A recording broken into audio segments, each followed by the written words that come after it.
When I was in my early 20s, about 6 years ago from now, I took a big turn in the direction of my life and moved very far away, into a small cabin surrounded by nothing but forest. I rented it, so the only thing I could fall back on was that after 6 months, if I hated it, I could move out and put that part of my life behind me. The cabin was about 50 minutes outside of the closest real town, but only 10-ish minutes from the closest area with other houses and a gas station and whatnot. I wouldn't call it a full-on town though. The first 3 months were quiet, and I really don't have much to say about it. I think I was still in the honeymoon phase of living somewhere new and feeling the freedom of being alone all day. But it was after those 3 months, and over the course of just a week, that this awful feeling started to build up in me. At first, I tried to ignore it because there was no reason to think it was justified, but it only got worse. The best way I could describe it was like this deeply dreadful feeling every time I stepped out of the cabin and went into the woods. It got to the point where it was so uncomfortable that I stopped going outside. Part of the reason I moved out there was because I worked from my laptop at home, and so I can be out in nature enjoying the woods instead of sitting in an office building inside all day. So even though I didn't really have to go outside, I wanted to. Or I guess I wanted to want to. But the feeling was honestly unbearable. I thought it must have been like what people with severe psychotic paranoia feel like. That's how bad it was. After that week, I was so bothered by it, and still having no reason for feeling that way, I made a really dumb decision, which was to just force myself to walk out into the woods. Not toward the roads or down a trail, but just out into the trees. Face my fears, so to speak, thinking that if I just saw that nothing was wrong, then it would go away. I walked outside and past the tree line, and the fear started getting really intense. I was looking all around, but the woods almost felt dead. It was completely still and dead quiet. My mind was screaming at me to run out of the trees and get back inside the cabin, but I stayed put, and then I started walking further in. It almost feels crazy even writing about this, because it makes me sound insane, doing all this over just some untraceable feeling. However, I got just far enough to where my cabin wasn't really visible through all the trees, when everything just amplified in intensity. My heart started beating really fast, and that dreadful sense was killing me. And then, completely out of nowhere, I heard a voice. My eyes shot to my right. There was a woman walking toward me, calling out to me.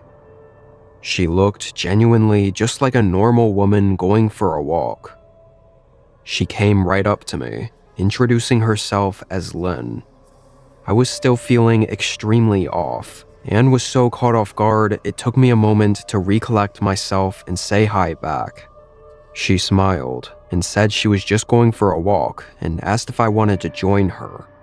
The way she talked was over-the-top friendly, almost flirty, which again caught me off guard. I said sorry, that I was just checking on something and was on my way back home, but I asked where she came from. She looked behind her and said she lived around here, still smiling and still being very friendly. She asked again to join her on a walk, that she wasn't going very far and that it'd be fun. Something about her I didn't trust at all, and I started to become very aware of how weird this was. I shook my head and said thanks for the offer, but that I was okay. And as I started to turn around and walk off, she kept her smile, and in that same friendly voice, she said one last thing. "You shouldn't be here." By the time I processed it and turned back around to look at her and ask what she meant by that, she was already walking away. I stood there frozen, thinking I must have misheard her. No way she said that in such a happy, friendly tone. I watched her walk away for a whole 30 seconds, and slowly, as she started disappearing between the trees, the dreadful feeling that still hadn't left me started to fade. It got less and less intense, and then it was like everything was quiet again.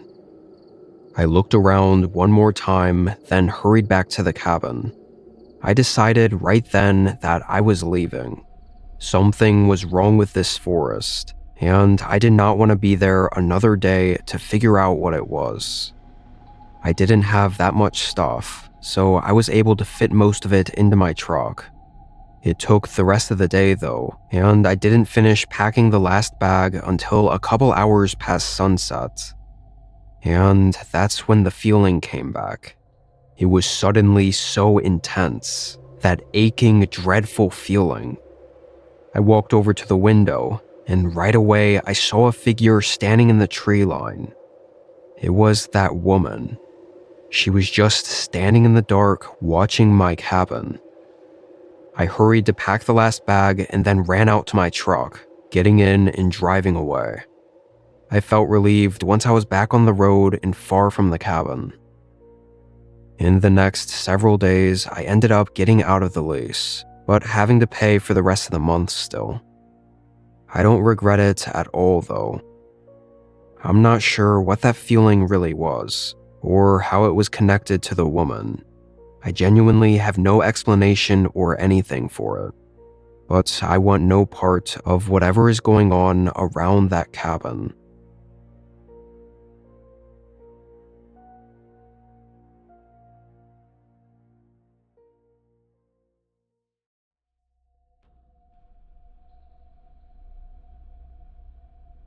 I was on a road trip to my dad's place 9 hours from me.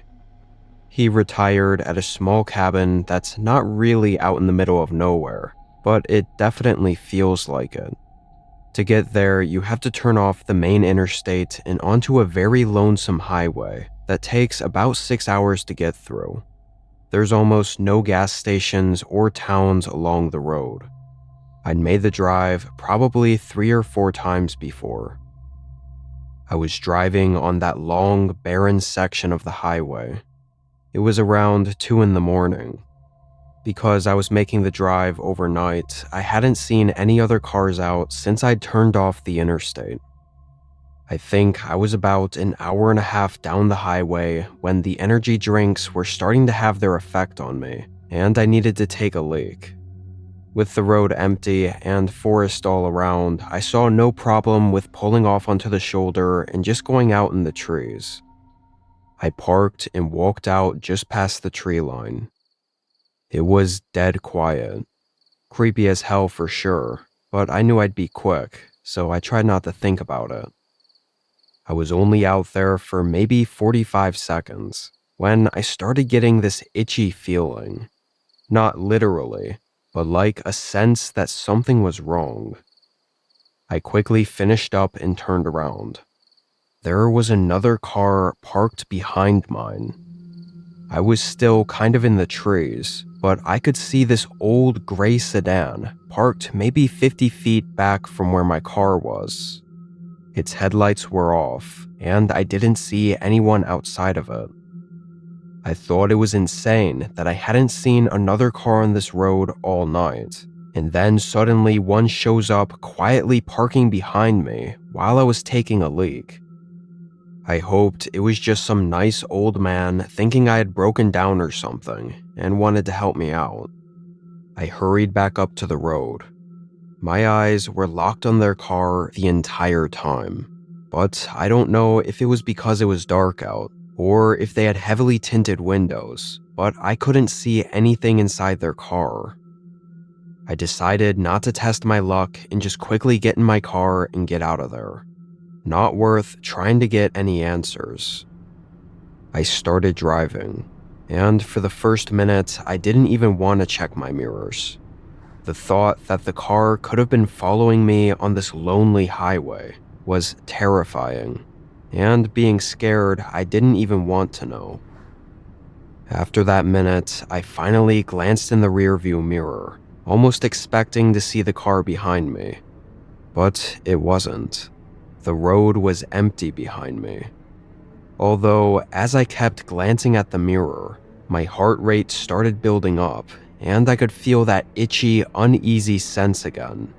I kept shifting my eyes back and forth from the road and then the mirror. And then, suddenly, one of the times that I glanced in the mirror, I locked eyes with a man in my back seat.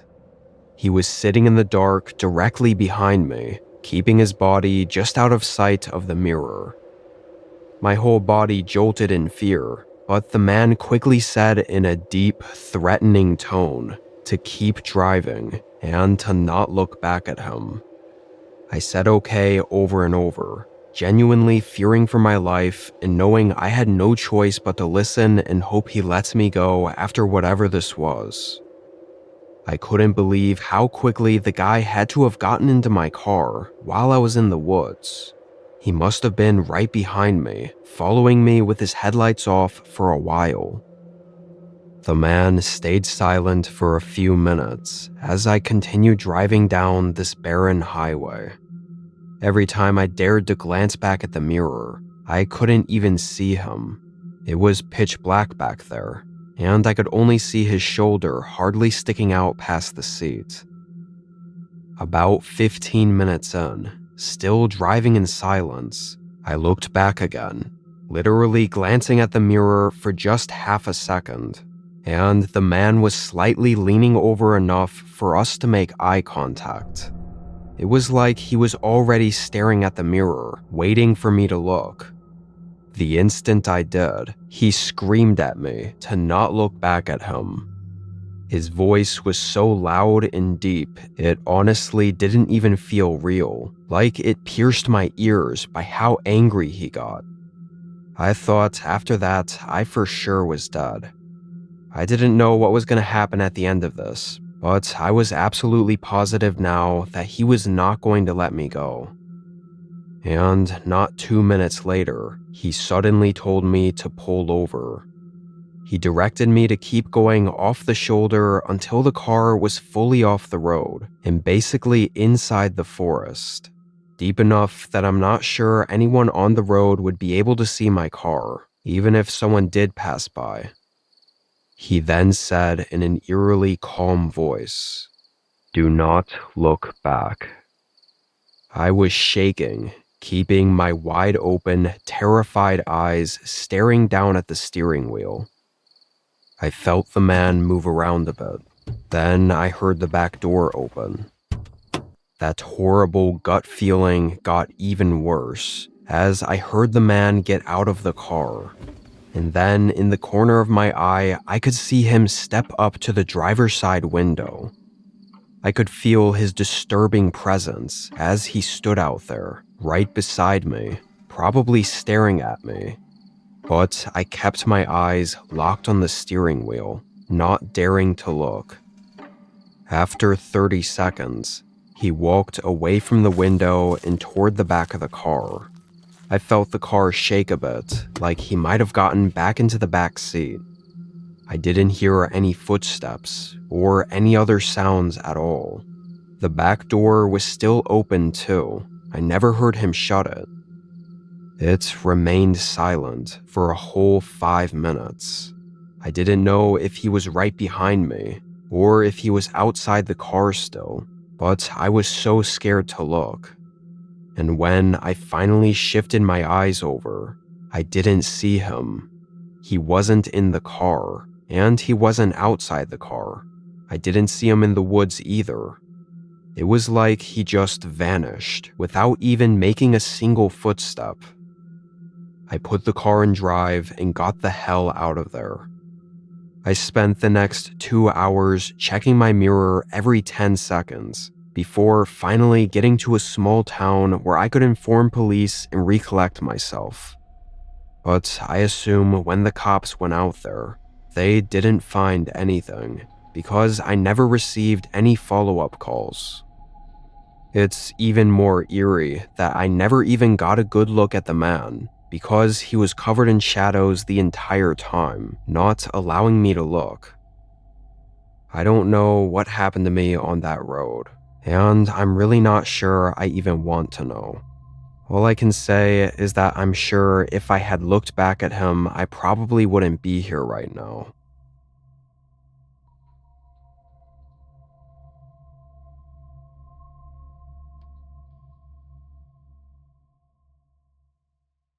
Craigslist is not something I would use often. I mean, less than once a year for sure. But sometimes it's just the easiest way to sell something that would otherwise be impossible to sell quickly. However, after this happened to me about 3 years ago, I never used Craigslist again. I was 22 at the time and lived in a very small house with a roommate of mine for over a year before he moved out. The lease ended in a few months anyways, and without a roommate to split the rent with, I could no longer afford the property. Thus, I had to move out as well. It wasn't too hard to find an apartment, but it was way smaller than the house was. This meant that I pretty much needed to get rid of all of my furniture. The couch was basically unused, and my roommate and I bought it just over a year ago when he moved in, so it would be a total waste to just put it on the side of the road for someone to pick up. The thing was expensive, and I could really use any extra money to help with the move, so of course I resorted to Craigslist. This was my first time ever selling anything on the site, as I was always the one to buy stuff instead. I'd never had any weird experiences, aside from just the awkward feeling of being in someone else's house and meeting a stranger. Though, being the person selling this time, I felt much more comfortable since I would be at my house. Anyway, it took a bit over 2 weeks for someone who was seriously interested to reply to the ad and ask to come check it out. He ended up calling me to ask a few questions about it. Honestly, it made me feel better, since I assumed he was probably just trying to be safe and make sure I wasn't some creep. His name was David, and he told me that he moved into a new house and needed some cheap furniture to fill the space. I mentioned that I was in the exact opposite position, leaving my house for an apartment. He responded, asking politely why I was leaving, to which I told him that my roommate left, so I couldn't really afford it anymore. He sounded nice though, which I guess made me tell him more than I should have. We set a time after we were both off of work on a Saturday evening around 6 o'clock. When that time came around, I left the front door open and waited. I sat on the couch for over an hour just waiting for the guy to show up before eventually shutting the front door and going to the kitchen to make some food, assuming he just bailed on me. But then the doorbell rang only minutes later. It was 7:30 at this point, so I was obviously a little upset, but I tried to fake a smile and opened the door. "Hey, I'm David," he said as he held his hand out for a handshake. He was a tall, larger man with a very large grin on his face. I shook his hand and invited him inside, showing him into the living room. He looked at it for a second, nodding his head in approval, before I heard footsteps outside the front door, followed by it opening and 2 more men walking inside. "Sorry, these are my buddies that are moving in with me. Hope you don't mind." Yeah, that's fine," I said nervously, knowing that there wasn't much I could do about it. Honestly, I was starting to get really uneasy though, and had a bad feeling in my gut. I tried to not think about it, telling myself I was overthinking it, but my feelings would not suppress. David walked to the other side of the couch and knelt down a bit as if he was inspecting something. Then he stood back up. "What's this over here?" he said, pointing down at the side of the couch. With the other 2 men standing behind me, I reluctantly walked over to where he was standing and looked down at the couch. "I don't see anything." He pointed again, as if he wanted me to get down and look. The 2 other men came closer, standing in front of me, while David was behind me. Slowly, I knelt down and looked at the side, still not seeing anything. I could feel all of them breathing over me, making me feel powerless and terrified. "I'm just messing with ya. There's nothing there," David exclaimed, giving me a hard pat on the back as I stood up. I let out a nervous chuckle and moved myself a few steps away. I could see the other men had creepy smiles on their faces as they looked at David as if plotting something. I tried my best to remain calm and think of a way out of this situation, but they were in my house. I couldn't just leave, and I was too scared to ask them to leave. "So, do you like it?" I asked, trying to speed up this process. David looked at his friends and then back at me. His happy, smiling expression had shifted. There was a very odd moment of silence as I stared into David's empty eyes. A calm before the storm. One of the men tackled me to the ground, pinning me down aggressively. My instant reaction to resist was overpowered by his strength, and I gave up quickly, just hoping to not be any further harmed. David and the other man ran through the house, looting it of everything valuable, creating chaos and mess in all of the rooms. The man on top of me continued to hold me tightly, pushing my head into the hard wooden floor with all of his weight. After a few minutes, David called out by the front door, and the man got off of me and ran out of the house.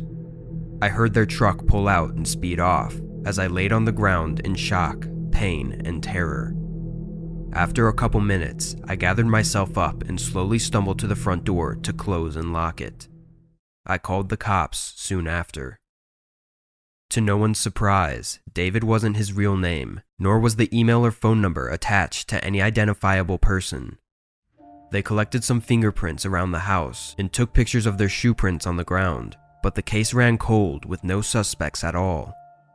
The only thing they were able to identify was that the shoe prints left at my house were the same as ones left at someone else's house a few weeks ago during a similar attack and robbery. That person was also alone in their home. It's suspected that they try to find those who live alone, so obviously I kind of fucked myself over by telling the man about my roommate who had left. Either way, that experience has caused me a lot of stress and anger. I was blinded by the feeling of safety being in my own home and was taken advantage of because of it. Sites like Craigslist are dangerous, and people need to be more aware of the dangers of willingly inviting unknown, seemingly innocent people into their homes.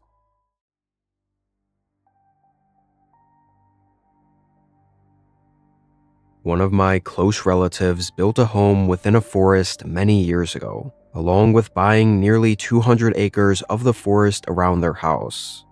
They're big hunters and wildlife people, and the actual house that they built was very nice. You'd think they were multi-millionaires if you saw it, but because it was so far isolated, the actual house itself wasn't worth nearly as much as it would be if it were closer to a city or hell, even just a town. Anyway, I used their property to go on camping excursions pretty often, maybe 3 or 4 times a year. It was just an easy, safe way to enjoy some time in the forest without having to think too much about it, or plan the backpacking route. I could just show up and head into the forest. Something to note is that a portion of their property actually used to be very close to a logging site. That, of course, is now many years abandoned. But there were several structures left over, some of which were part of the acreage on my relative's property. For this trip, I thought I'd check out some of the shelters. I got to the house around 10 a.m. and headed out at 1. The walk to the old logging site was 40-ish minutes. There wasn't a defined route or path to walk along, so I had to bushwhack my way through. When I got there, I was actually pretty surprised how untouched it looked. Looked no different than any other shelter or cabin you'd see built in the woods that people actually lived in. I assumed it was because no one ever visited this area, or even really knew about it. Although there was only one shelter. The other structures were actually toppled over and just piles of wood, so I couldn't even tell what they used to be. I walked over and managed to push the door open. Inside the cabin was a long row of bunk beds. I'd say 8 beds lined up on either wall. They were all completely rusted over, and most of the mattresses seemed to be ripped apart by rodents and animals over all the years. Aside from that, it was empty. No old relics left behind from the loggers, and no signs of anyone ever having been there since they left over a century ago. I spent 15 minutes inside having a look around. Then, with nothing else to see, I headed out. Seeing that all the other structures were toppled over, I figured I wouldn't test my luck and would just camp near the shelter, rather than inside of it.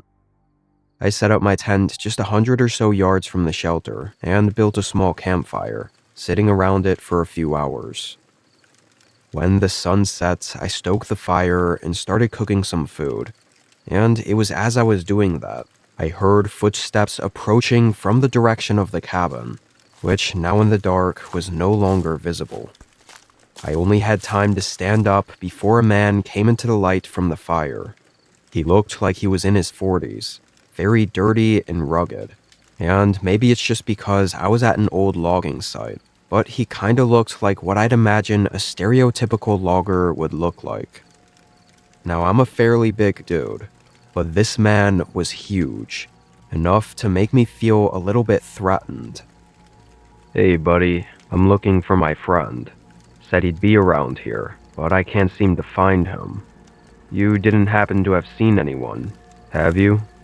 He kept walking closer as he was talking, and sort of looked around the woods as if looking for his friend, or looking for anyone I was with. "No, sorry, I haven't seen anyone at all." I didn't have the courage to tell him this was private property, and that no one else should even be here, including him. The man smiled and nodded like he understood.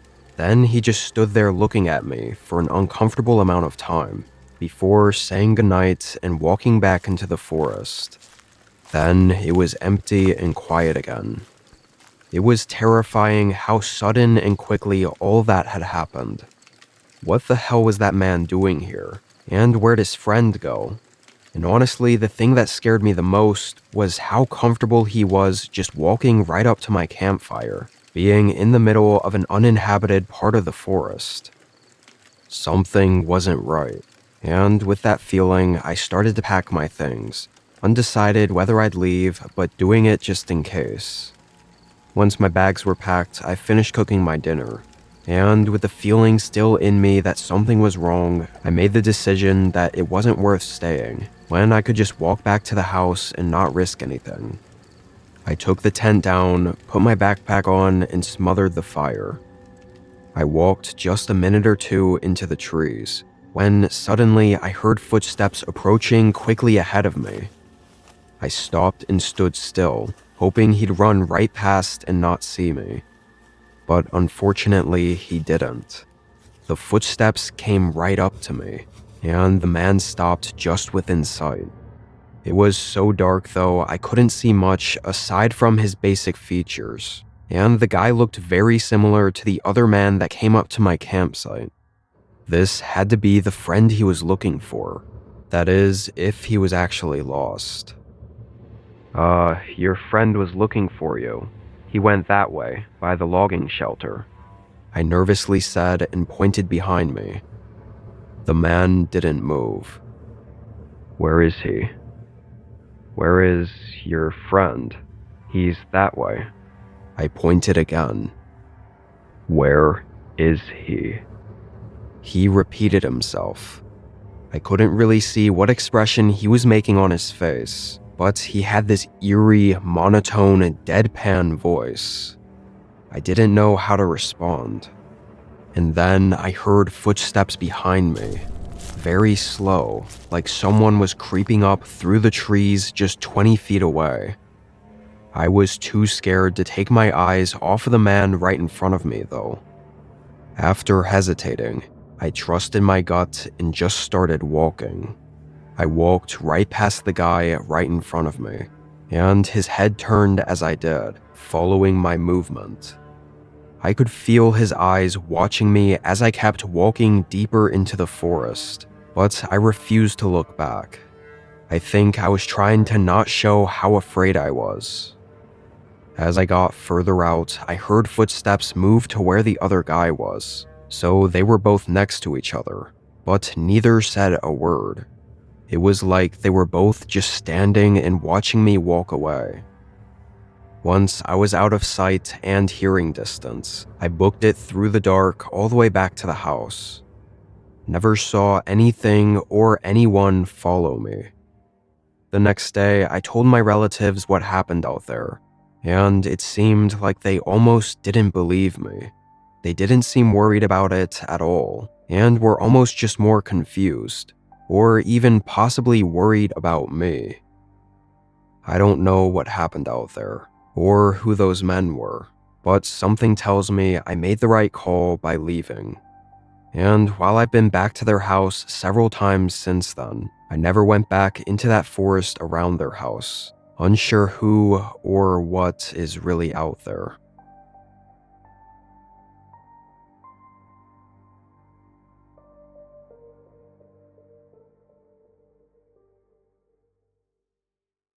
I tried buying a truck off of Craigslist some years ago, and before you say anything, it was a great price and I wasn't in the best financial situation.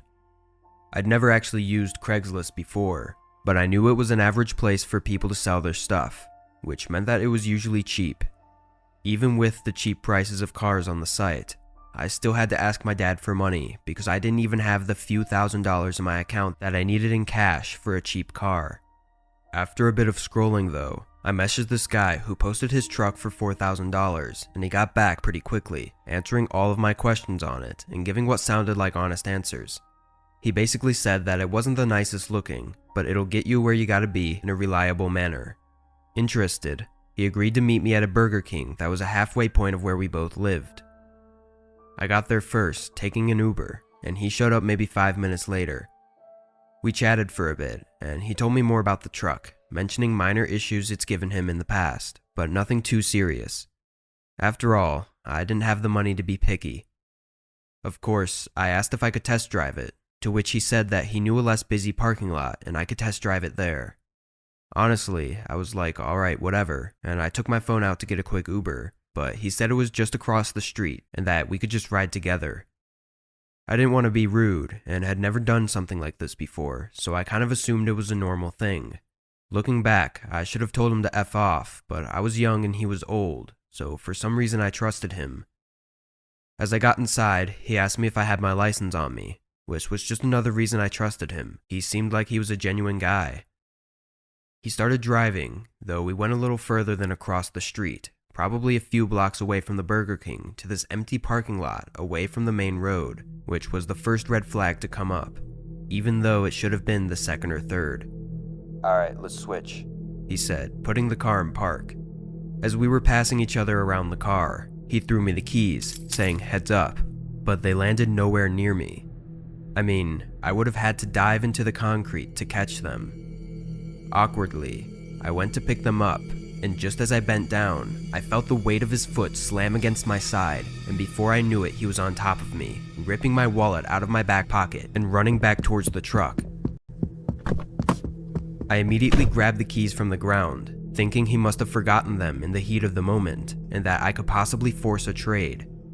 Unfortunately though, the keys he threw at me must have just been fake, because he just drove away, leaving me stranded there stupidly. What makes everything worse is that it all happened so fast I couldn't even get the damn license plate. I still had my phone though, and the first thing I did was cancel the only card I had because I couldn't risk him spending money I didn't have, and then I called the police. I walked back to the Burger King and filed a report when they met me there, but with only the description of a rusty white truck and an average middle-aged white guy, nothing ever came of it. He took the ad down, and his email wasn't even a real name. Apparently it was just named after a video game character, and again, I didn't get his plates. So all in all, I lost $4,000 of straight cash, had to wait for a new card in the mail, had to get a new license, and they didn't even catch the guy. Moral of the story is, don't use Craigslist, and don't be as stupid as I was.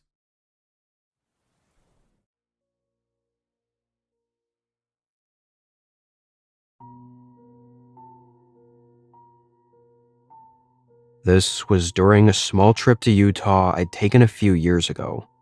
I'd never really taken a dedicated vacation just to stay at a cabin or Airbnb or anything like that. Every vacation always needed a purpose, like visiting a city or doing something exciting.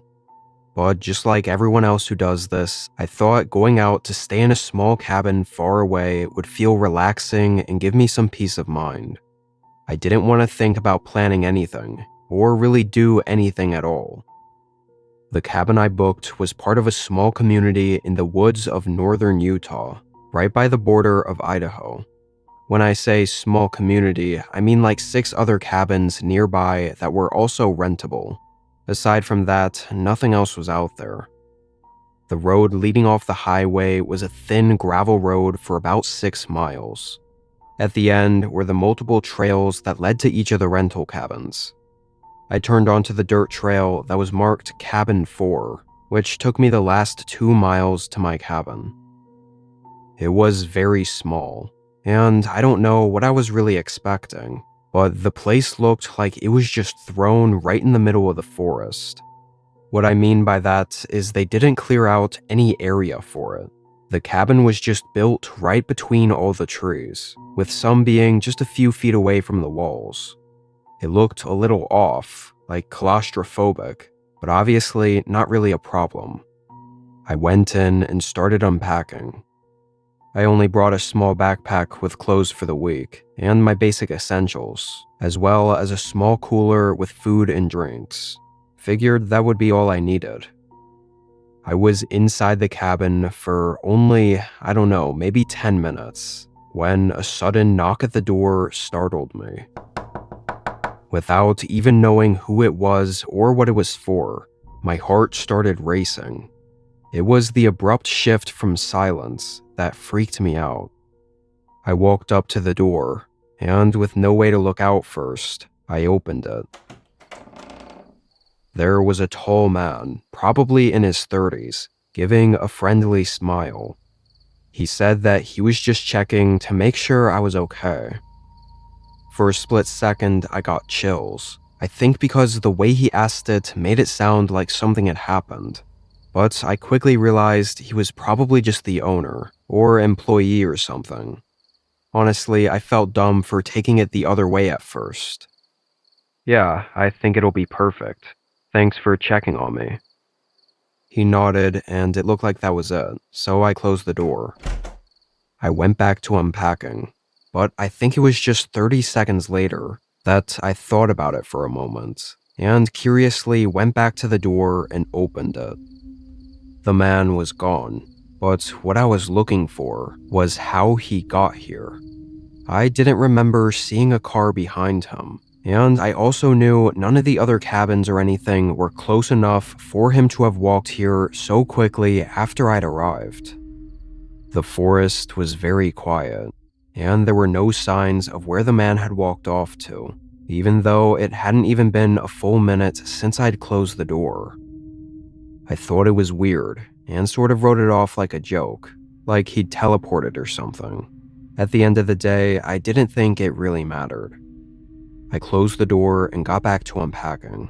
When I was done, I laid on the couch and took a long nap.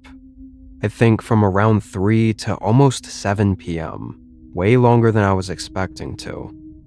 I got up feeling great though, and knew I'd be staying up for the night after that kind of nap. I grabbed one of the beers from the cooler, then headed out to the front porch. It was perfect weather, not too cold and no wind. I sat down on a wooden chair that was left out there, and just looked out into the forest. Without any wind, even the trees were quiet. No rustling leaves or anything. The sun had probably set 45 minutes ago, so it was very dark, but not fully pitch black yet. After being out there for 10 minutes, I don't know if because I'd unconsciously seen something, or if it was just purely a gut feeling, but I started getting that very real feeling that I was being watched, like someone was out there in the dark looking at me. I kept sipping on my beer and acting like nothing was wrong, hoping I could convince myself to stop worrying. 30 more minutes went by. The woods got much darker, and with no lights on the outside of the cabin, I honestly couldn't see anything. I could make out the nearby trees, but that was about it. I chugged the rest of what I had, then went back inside, still feeling off.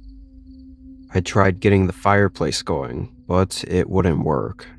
It was one of those old gas fireplaces, and I guess the cabin wasn't connected to a gas line because it wouldn't light at all. So I sat on the couch and just looked out the window next to me. Had nothing else to really do. Now, to describe the layout of this cabin, it was just a very small living area with a couch and a small table, and a bedroom on the left side with a small connected bathroom. That was it. No other rooms in the cabin at all. The reason I feel the need to mention that is because while I was sitting there looking out the window, I suddenly heard what sounded like something getting knocked over, with stuff falling on the ground. But when I quickly turned toward the sound, it had come from the back right of the cabin, the side where there was no other room or anything. But it was also muffled, like it maybe came from outside. I mean, where else could it have come from? And honestly, I would not have checked if it were just a thump or something, but it sounded like something possibly breaking, so I felt like I had to check. I quickly grabbed my phone, which was the only flashlight I had, then headed out and around to the back of the cabin. I never went back there, but when I rounded the corner and looked, I instantly felt a little more uneasy. There was a short set of stairs going under the cabin, and at the bottom, the door was open. It looked like some sort of cross base or basement, but my phone light couldn't reach past the doorway. It was just pitch black. The longer I stood there, the more this unsettling, horrible feeling came over me. I took a step down, very slowly and quietly going down to the doorway. I just wanted to get close enough for my light to look in there, just to see if it was an animal that knocked something over or something else, and make sure I was okay. I got all the way down to the bottom, and this basement was really just a large concrete closet, very small and with just a couple of shelves. A bunch of stuff was scattered on the floor, definitely the source of what I'd heard up in the cabin. But right away, I heard something behind me. I turned around and shined the flashlight up the stairs. My eyes widened. There was a man at the top staring down at me. It was the man that came up to the cabin earlier, right when I'd arrived at the cabin. I muttered out a shaky hello, but the man just walked off. I heard his footsteps move away from the stairs, and after a second, I hurried back up. I shined my phone toward the part of the woods I heard him walk toward, but it barely reached a couple feet ahead. It was just way too dark, and I couldn't see him anywhere. It was like he just vanished again. Obviously, at this point, I was severely unsettled and wanted to get the hell out of these woods. I ran inside and locked the door while I packed my bag, then quickly threw it and my cooler into the car and started driving away. It took a long time to get out of the forest and back onto the main road. I drove an hour until I got to a motel to sleep at. The next morning, I called the number on the booking website that I rented the cabin from. I wanted both an explanation and a refund, but I only got one of those. The owner that picked up, I immediately could tell was a different guy, from his voice and the way he spoke. Sounded like he was in his 60s and was just a nice older man. He told me several things that made everything even more unsettling. He said he was the only one that lived even remotely close to the cabins, and that he didn't have any other employees. And that night I was there, none of the other cabins were rented out. It should have been just me out there. I stayed another day at the motel, and me and the owner met up to talk to the police. But after that, I don't know what happened. I never got any more calls or updates. However, as I was writing this, I looked up the cabin rental again for the first time since being there. And it's gone. No mention of it closing or what happened at all. If anything, that just confirms to me that something dark was going on near those cabins, and I was lucky my encounter ended with me getting away.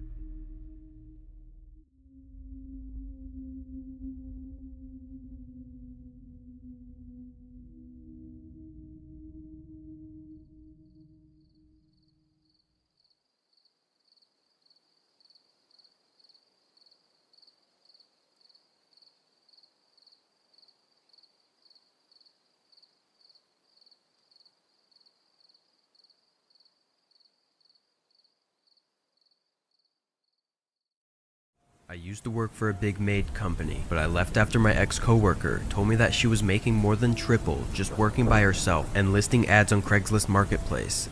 So of course, I looked into it and eventually began doing that as well. I was making amazing money for close to 7 months before anything weird happened. Ever since, I have never encountered someone that creepy, and I hope I never do again. I had answered a usual email from someone asking me to clean their house. The way it works is they tell me what rooms they want me to do, and I charge the price based on how long I think it will take. To do this, I have to go to their house to make an estimate, or they can send me a video walkthrough. This is the way we did it at my old company, except I charge a much better price, and people feel more comfortable with the same person coming over every week. The man had sent me a video walkthrough of his house, and it was very clean already, which happens with a lot of clients who just want to maintain that cleanliness and have someone get the nitty-gritties. We set a date and time, and a few days later I went for the first time clean. I was going to be there for about 3.5 hours, doing the top and bottom floor, no basement, and giving extra care to the kitchen and bathroom tiles. He greeted me at the door and led me upstairs so I can work my way down, and this is where everything went to shit. I began cleaning, expecting him to leave, but he kind of just stands there watching me, which I sometimes have happen with older women who are control freaks, but this guy wasn't looking at what I was cleaning, he was eyeing me.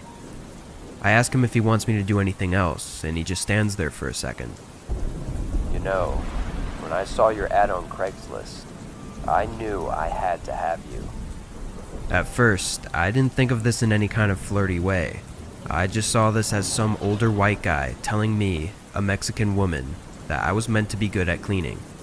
I didn't really care. I've heard it all the time. They usually just say things out of ignorance. But I wanted the money, so I kept my mouth shut and faked a response. Oh, well, thank you. I usually ask that people stay out of the room, though. It's just easier to clean that way. He said no problem, but clearly there was, because while he left that room, he went to the room just across the hallway and sat on the bed and watched me from there. At this point, I was getting creeped out, and the thought of him watching me for 3.5 hours was very unsettling. I had an idea, and after I dusted, I started to vacuum, going behind the door so I could move it, leaving it only cracked open slightly, so that for the rest of this room at least, he wouldn't be able to look at me. I just had to get through this day, get paid, and never come here again. I moved to the bathroom that was connected to the room. I was about 20 minutes in, and scrubbing grout when I felt that I was being looked at again. I turned around, and sure enough, he was there in the doorway. Sorry to bother you. I forgot to tell you to leave the vanity as is. It was my wife's. She died years ago in '09. It's been really rough going through all that, so I want to preserve it. I said okay, and after a moment of silence and awkward staring, he finally left. I wondered why he didn't just put in special instructions to not touch the master bathroom vanity if it were so important. But as I was cleaning around it, I noticed there was some makeup on the counter that I knew had only come out a few years ago. This was 2017, and he said his wife died in 2009, but the makeup lying on the counter had a few products that came out no earlier than 2015, and I knew this because I was excited when they came out. And for what it's worth, if this vanity had been preserved, it would have looked a lot worse. If I wasn't sketched out before, I definitely was now. Thankfully, for the rest of the time I was upstairs, he didn't look at me or talk to me. I was dreading going downstairs, but I was halfway done and just needed to get the rest of it over with. I got to the kitchen and started there. From the kitchen, you could see the living room, and again, something was off. This guy had 0 pictures hanging up. I've cleaned so many homes, hundreds at this point, and I've never seen a house with no pictures. Even people that lived alone had at least holiday cards of other people's families on their fridge. I don't know why it freaked me out so much, but it did. And right when I decided I was just gonna do the rest really fast and cut some of the cost for him, he appeared in the archway and asked if I could do him a favor. I hesitantly asked what, to which he said he knows it specifically says no basement, but he forgot he's having guests over next week, and that was where the pool table and everything was, and he just wants it quickly vacuumed.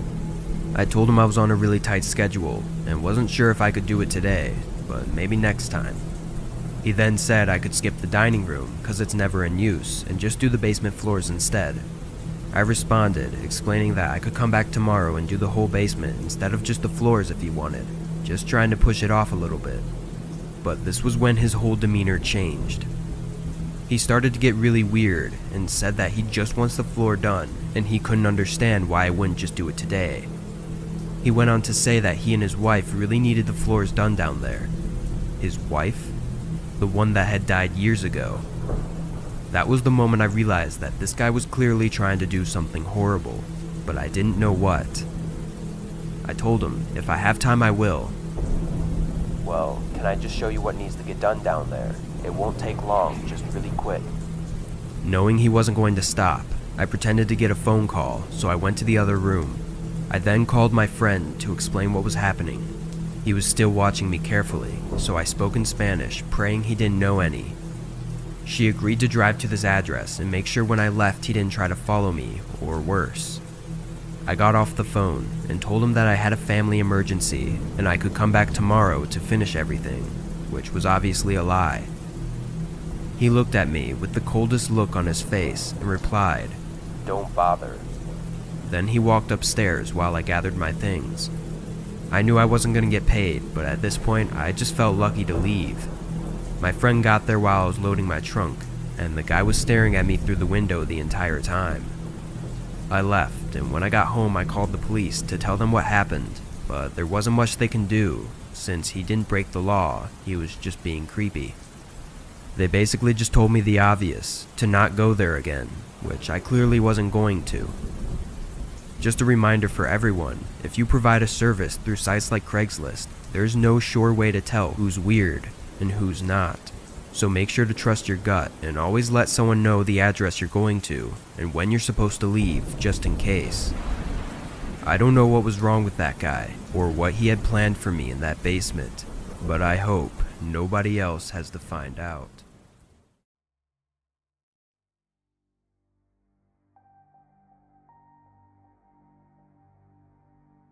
This was over a decade ago.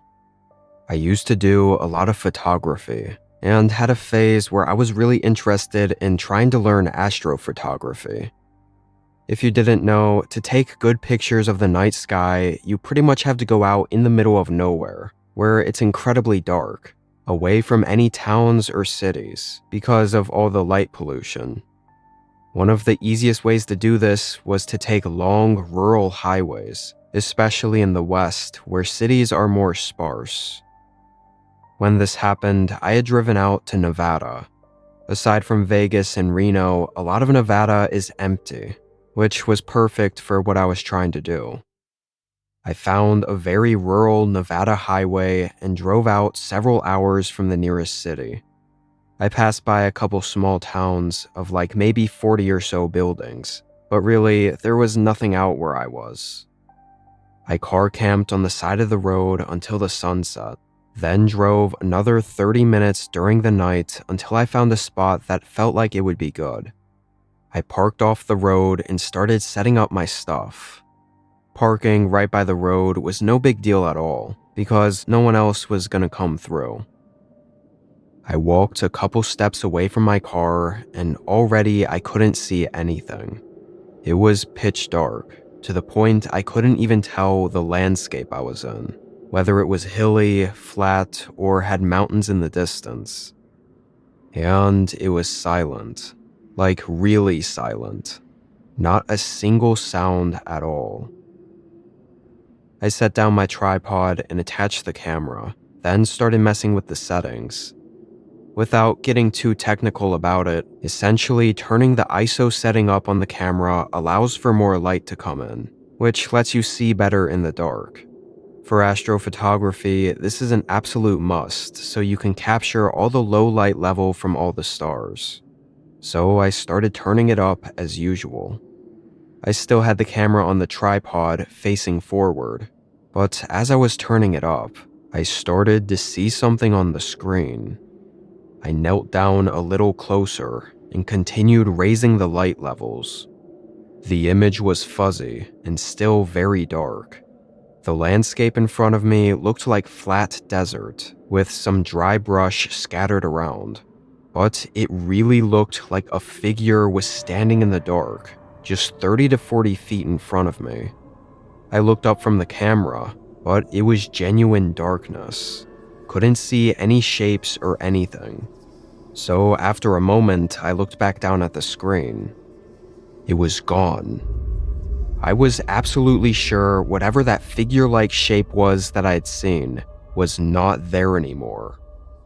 I physically jumped back and stared at the darkness, eyes wide open and listening for footsteps or any sounds of anything moving. To be clear, by this point, I was not fully convinced what I saw was a person. Yes, the shape of the figure looked like it was the silhouette of a person, but out here, with no other parked cars or anything, it was just so unlikely that I still thought it must have been something else. Maybe an animal or something that just looked off in the dark. After a moment of hearing nothing but dead silence, and again not being able to see, I quickly stepped forward and grabbed the entire tripod with the camera, then started using it to look around. Everything was very grainy, and I didn't see any other shapes or movement. It was just that flat desert landscape. I quickly made the decision that this wasn't worth it. I folded up the tripod and stuffed it into the back seat, then quickly got in my car and drove off. I had planned to be out there for a few days, having all my car camping gear and everything, so not taking any photos tonight really wasn't that big of a deal. Definitely not enough to risk it. I drove down the side road 30 minutes back to the quiet highway. It was much too late to drive several hours to a town, so I parked right there on the side of the highway and got my sleeping bag and stuff ready. Where I had parked for the night on that highway, I'd guess it was 10 miles from the spot I had tried filming at. I locked up my car, put up all the window covers, and got into my sleeping bag. I fell asleep sometime around midnight. Despite having been car camping out in empty, unpopulated areas many times before, when I woke up this night, something immediately felt different. The absolute silence was deafening. After a moment, I sat up and checked my phone, seeing it was 2:30 a.m. I looked around, although I couldn't see anything, and all my window covers were still up on the windows. But then a sudden sound came from right outside the car. A series of maybe 5 footsteps moving around the car. Someone had approached my car and was right outside while I was sleeping. Their footsteps slowly moved to the back. Then it stayed quiet for 20 seconds. I was way too scared to remove the window cover or to say anything. They tried to open the trunk. Whoever it was out there was quiet about it though, not trying to force it open, but like they were just testing if it was locked, as if they knew I was inside and didn't want to wake me up. I followed the sound of their footsteps again as the person moved to the side of the car, checking both door handles. Again, very subtly. Quiet enough, I'm not sure I would have heard it in my sleep, which makes me think they might have even checked the other 2 doors before I'd woken up. But then it got real quiet again. No footsteps or noises outside the car. Honestly, I think a full 10 minutes passed. I started thinking if he was even still out there. I grabbed the corner of one of the window covers and peeled it back just enough for me to look out. The darkness was like looking into a void, but I could see a large silhouette just inches away from the front door. He was standing there, staring at the window, completely motionless. I quickly backed away before he could see me. This was the first time I'd ever even encountered someone else in an area this remote before. My heart started racing, and my body went into fight or flight mode. I could feel that something was going to happen if I didn't make a move.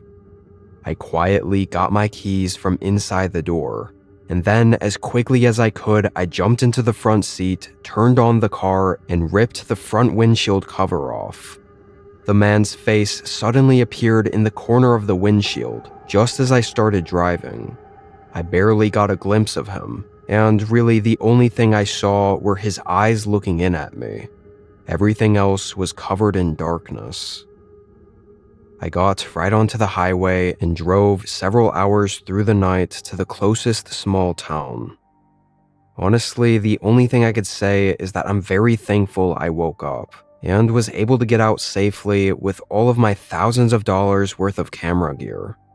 I don't know where that man came from or what intentions he had being out there wandering around at night, following my car and trying to open the doors. But I know I'm lucky I didn't find out.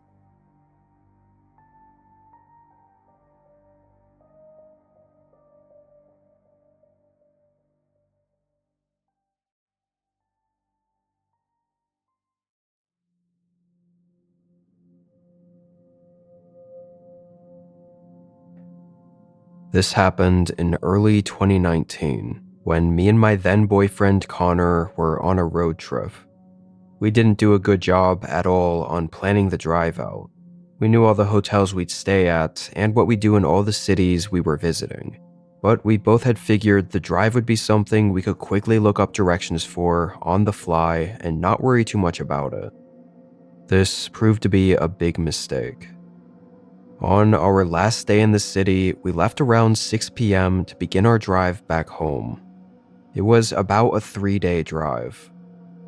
At what I'd say was around 11 p.m., we got onto a part of the highway that was very remote. Our phones were having trouble connecting to any cell towers, and the amount of cars on the road with us almost immediately went to zero, which should have been the first sign that something was wrong. It goes without saying, we didn't know the area either. We were just driving through and had never taken any of these roads before. And it was about an hour down this highway that things started to feel off. The GPS we were using hadn't had any service in probably 30 miles, so we didn't have any directions, which wouldn't have been a problem if the road stayed straight like most highways we were familiar with. But this highway started to split off into different roads, and just did not feel like it was taking us anywhere near where we were trying to go. The roads seemed to only get more isolated and less maintained. And after it forced us to merge and turn several times, we realized we were lost. Even turning around and going back would have been hard to guarantee, because of how many times we've turned and merged. Connor pulled off the road and we tried thinking of what to do. The part of the highway we were on was basically a one-lane road through nothing but dense forest, the kind that nobody lives in. We tried every device we had to see if we could get any sort of signal, or even a glimpse of the map to see where we were, but we had no luck. We were there for maybe 10 minutes, still discussing what the plan was, when Connor suddenly whispered, "What the fuck?" I looked up at him and saw he was looking forward down the road. There was a man walking toward our car. He looked, I guess, like a regular dude, but obviously him being on this road, which we hadn't even seen another car on, was a pretty crazy coincidence. As soon as we saw him and the man could see us, he smiled and waved, then stuck his thumb out to show he was looking for a ride. Me and Connor only had like 30 seconds to figure out what to do before he was at our window. Connor wanted to at least ask for some directions, or see if he could help us, but neither of us wanted to hitch him a ride given the strange circumstance. Connor rolled his window down and waved for him to come to the driver's side. He asked the man if he could tell us what road we were on, or point us in the right direction. The man nodded and said we were just outside of a small town, which was where he was headed, about 10 miles down the road. He told us that we should have service once we get there, so we'd be able to figure out the rest of it. and he asked if he could get a ride if we were going that way. Connor looked really reluctant, but quietly said sure. After he'd agreed, the man's smile grew wider. It was almost inhuman how wide and teethy his smile got, like it actually sent chills through me. But before anything could happen, he opened the back door and got in. I don't think Connor saw or noticed the weird shift in his smile, and I couldn't tell him obviously because the man was right behind us, so I stayed quiet. And I can't say I blame Connor for agreeing to the ride, because the man was being helpful to us, and so it seemed really shitty to say no to a 15-minute ride down the road straight to his face. Once the man was in the car and we started driving, it got real quiet. No one was talking anymore. The silence only made me feel worse about things. Something did not feel right about this guy. I felt uncomfortable knowing he was back there, probably looking at us. And every time I glanced back, he had that same wide, creepy smile. After 15 minutes, the man suddenly leaned forward and said the town was right up ahead. The highway came to a split, with one road going off to the left and one to the right. The man told us to go left. Connor drove down that way, and the road very quickly dropped off into gravel. It was no longer a real road, and off the sides of the road was the town, but not at all what we were expecting. There were a bunch of old wooden houses along the gravel road. All of them were completely decrepit and run down, and abandoned. None of them even had lights on. This was very clearly a ghost town. Connor immediately stopped the car and asked sort of aggressively what the hell this place was. I looked back. The man still had that smile and said this was the town, then let out this quiet laughter.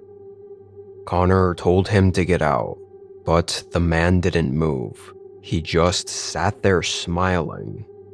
I started getting really fucking scared. I could see the fear and adrenaline going through Connor as well. He opened his door and stepped out, then swung open the back door and told the man again to get out. But the man didn't even look at him.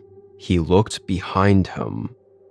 Connor reached in and grabbed him, then tossed him out, which is when the man's face abruptly shifted into this feral rage, and he started attacking him. Just then, I started to see what the man was looking at. A horde of maybe 7 or 8 people came out of the abandoned houses and started running towards our car. I yelled at Connor to get back in. He quickly threw the man aside and slammed the door, locking it just as a couple of the other guys got up to the car. We floored it past them, then turned around and sped back to the road.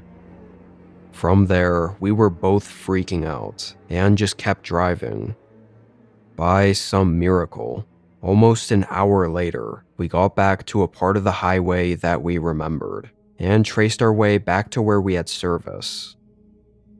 We had no idea what kind of sick trap that was or what was going on in that ghost town. After the road trip, we tried using Google Maps to figure out where we were and to find what and where that ghost town was, but we couldn't find it. Even today, I still sometimes go on maps and try to figure out where we were lost at.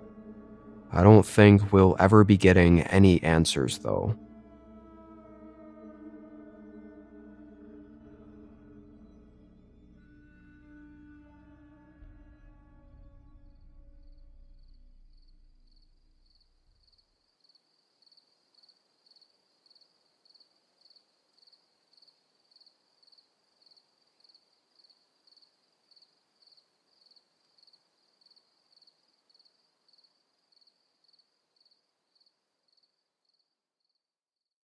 I was solo camping on a trail just an hour north of Fairbanks, Alaska, near the White Mountains mountain range. I had been at the spot, set up with my tent and everything, for 2 days already. It was just past noon, and I'd made a campfire early, sitting around it and enjoying a meal, when a man showed up. It startled me, as I hadn't seen anyone, or even really any wildlife, for the whole 2 days that I'd been out there. I also didn't hear him walking up, or even see where he came from, whether it was from the trail or just the wilderness. He looked like your typical camper though, backpack gear and everything, and he seemed kind enough. He simply asked if I knew where the cabin was. Although I'd never been to the cabin he was mentioning, I did know what he was talking about. A lot of trails around here have these public shelters, like really small cabins that you can use temporarily along your hikes. Usually they aren't really maintained well and are just on a first come first served basis. During the 2 days I was at this campsite, I saw a separate thin path going into the forest that I assumed led to one of those shelters. I let the man know that if there was a cabin out here, it was probably down there. He thanked me and walked away. I didn't think much more about it. I was just surprised someone else happened to be out here as well.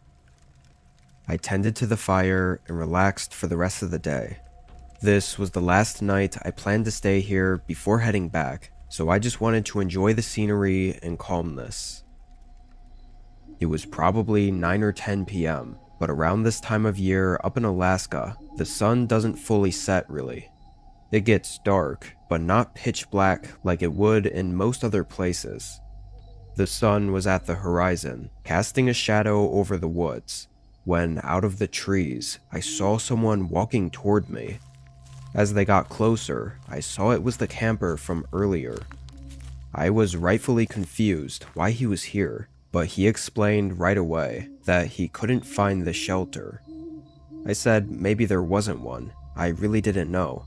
But the man corrected himself, saying he never found the trail that I was talking about, and was hoping I'd show him to it. I thought it was strange he was gone for so long if he never found the trail. Like, why was he coming back hours later? What was he doing for that whole time, if not staying in the shelter? I initially just tried to explain again where the trail was, but he was kind of set on having me lead the way. He sorta guilt-tripped me, saying he didn't have a tent and was relying on that shelter for the night. I felt bad, and even though I didn't want to and found this whole thing a little bit odd, I decided I'd just take him to the path. It wasn't far anyway. I tossed my bag over my shoulders and started leading him there. Where I was sure I'd seen it was maybe a 10-minute walk through the forest. The whole walk there, the guy was pretty quiet. We both just walked without talking much. It felt like something had changed. 10 minutes later though, I found the trail. It was exactly where I said it was. Like there was no way he could have missed it. And even weirder, I could actually see the shelter far down toward the end of it. Sure, it was far, and trees were blocking a good portion of it, but there's just no way he didn't find it from the directions I gave him. We walked a little closer, but the man didn't seem satisfied. I was expecting a thank you or something, but instead, he said this wasn't the right cabin. I didn't know what he meant. We kept walking, pretty much going right up to the cabin. It definitely didn't look in good shape, but that's always the risk you take with these sort of public shelters. You really should never rely on them. This one looked worse than most, with broken windows, moldy wood, and just overall like it'd been deserted for years. I realized as I was looking at it, the man had gone quiet. I turned around. He had stopped walking, standing maybe 10 feet from me and holding out a knife. His face was stiff and his eyes had a dead stare. He told me in a monotone and emotionless voice to go in. I tried to ask what the hell he was doing, but he told me again, without answering, to go inside the cabin. My adrenaline was flowing. I was angry that he'd taken advantage of me being helpful, but also scared shitless, knowing that I was alone with him out here. I decided going into the cabin was probably the worst option in this case.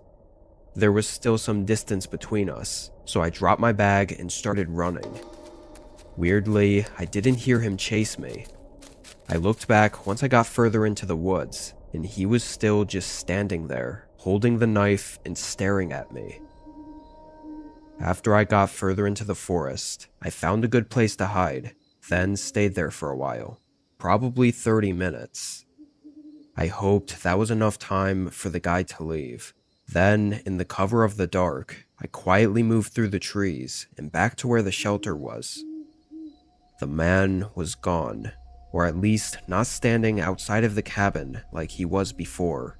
But my bag was gone too. I thought I was being smart by dropping it, so I'd be able to run away faster. But since he didn't chase me, now I felt like maybe it was a bad decision. I had basically everything in that bag. My phone, wallet, keys, literally everything. I quietly left the area and went back toward my campsite. I could feel my heart beating faster as I got closer, just sensing that I wasn't alone still. Then I saw it.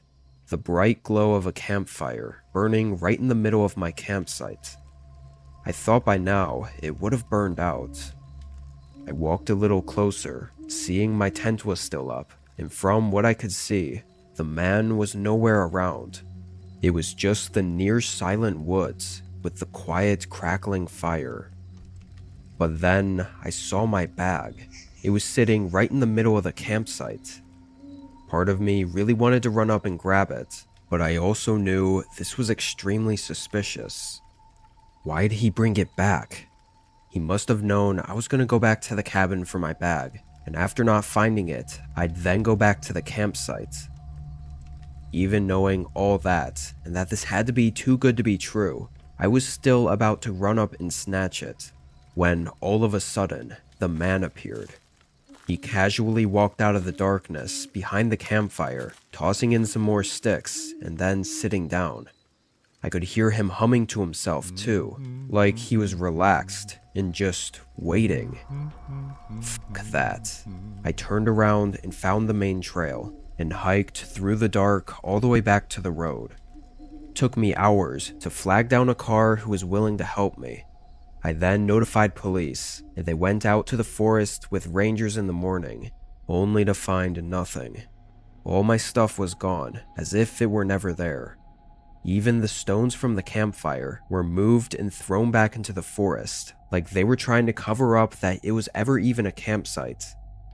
The rangers also informed me that the cabin out there was discontinued, which just meant that no rangers were taking care of it or servicing it anymore.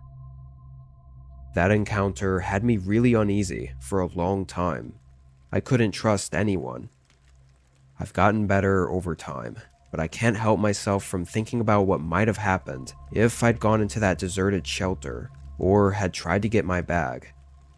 I was likely one bad decision away from never leaving those woods.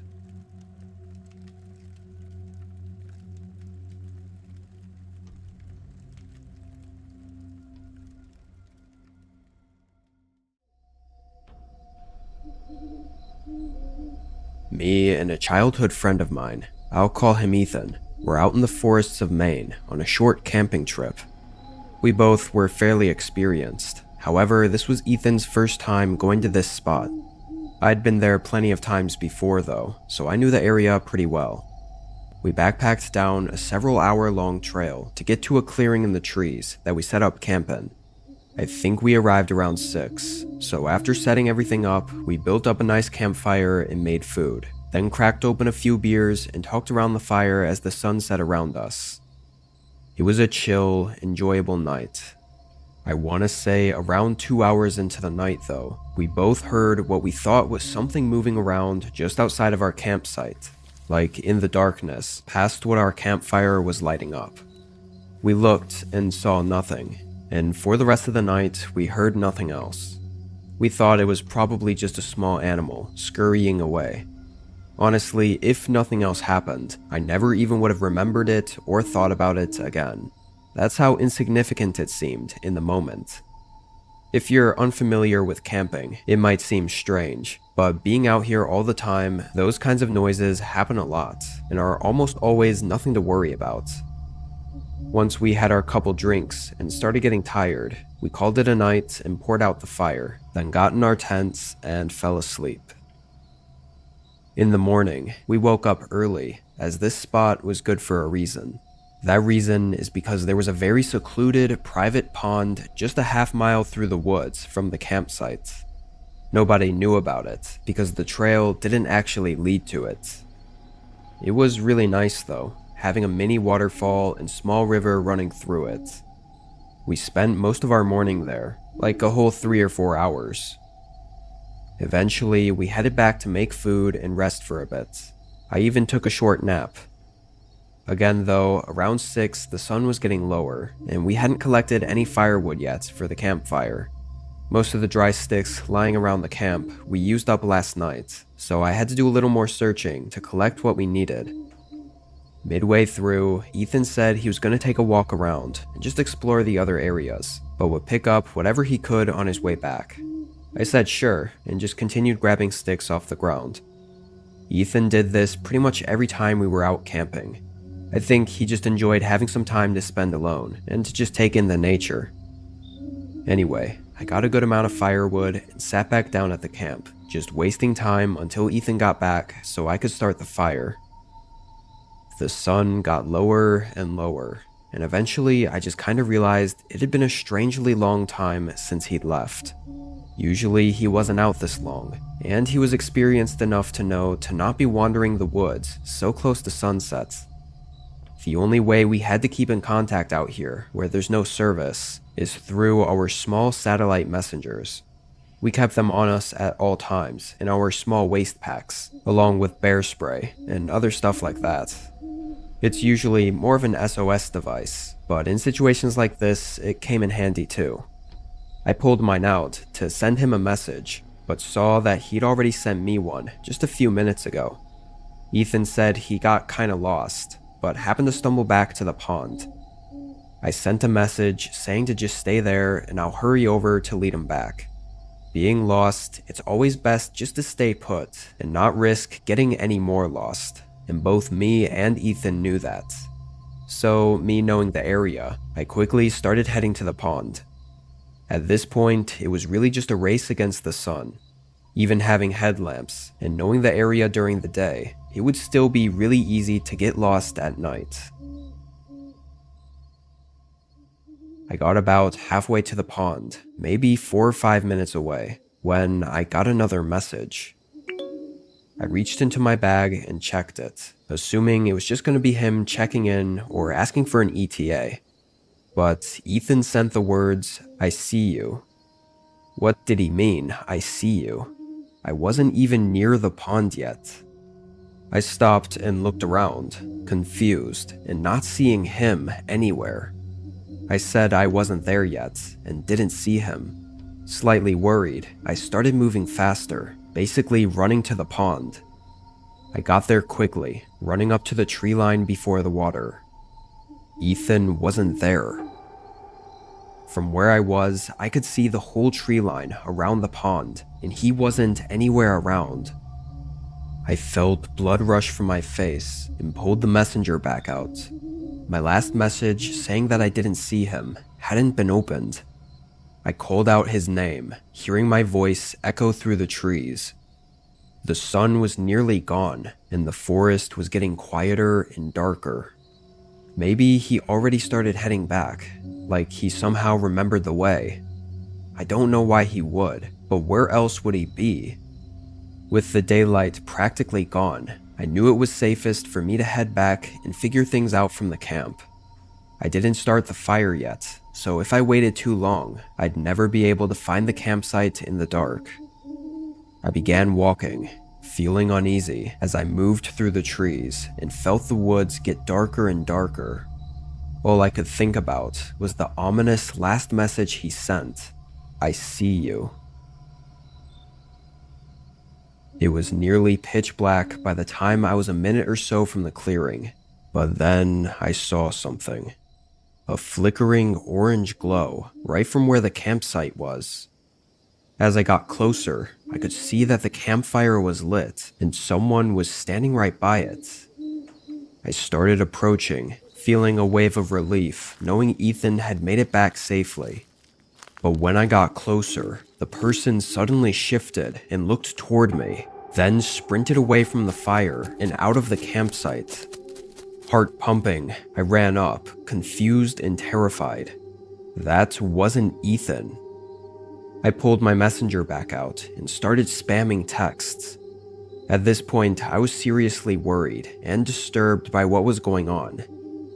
But just a minute or so later, Ethan came running out of the woods and into the campsite.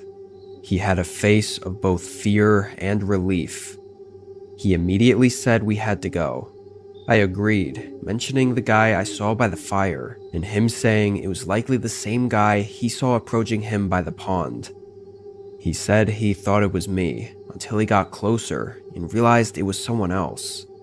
Apparently then, Ethan tried asking if the guy knew how to get back to the trail, but the man didn't respond. He just kept walking forward, revealing a really unsettling smile across his face. And according to Ethan, something about him looked really off, like his face was uncanny. Something just wasn't normal about it. This sent him into a panic, where he just ran in the direction he thought was most likely toward the campsite, getting lost again, but eventually seeing the fire and going toward it. We packed and left. The hike back was unnerving to say the least, but we did manage to get to our car and leave. This event made me rethink back on the whole camping trip, remembering the movement we heard outside of our camp on the first night, and just putting all the pieces together. Likely, the man that was out there was watching us the whole time, waiting for one of us to be alone. Even just thinking about his presence outside of our campsite as we were talking, sleeping, and everything, completely unknown to us, is extremely disturbing. We still talk about that camping trip every now and again, but never plan to go back to those woods.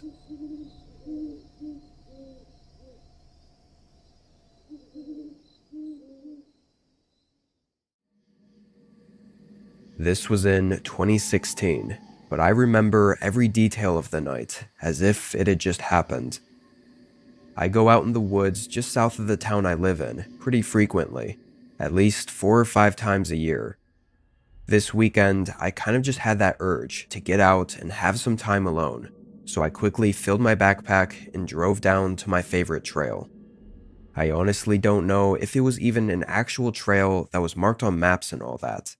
Nobody was ever hiking it or camping on it, so I'm really not sure if it was well known. I parked on the side of the road near the trees, got my bag out, and hiked for 2 hours to the end. This part of the woods wasn't mountainous or anything. It was very flat and just densely covered in trees. Great for a chill 1 or 2 day camping trip, but definitely nothing more than that, as it can get kinda boring. The campsite had nothing really to it.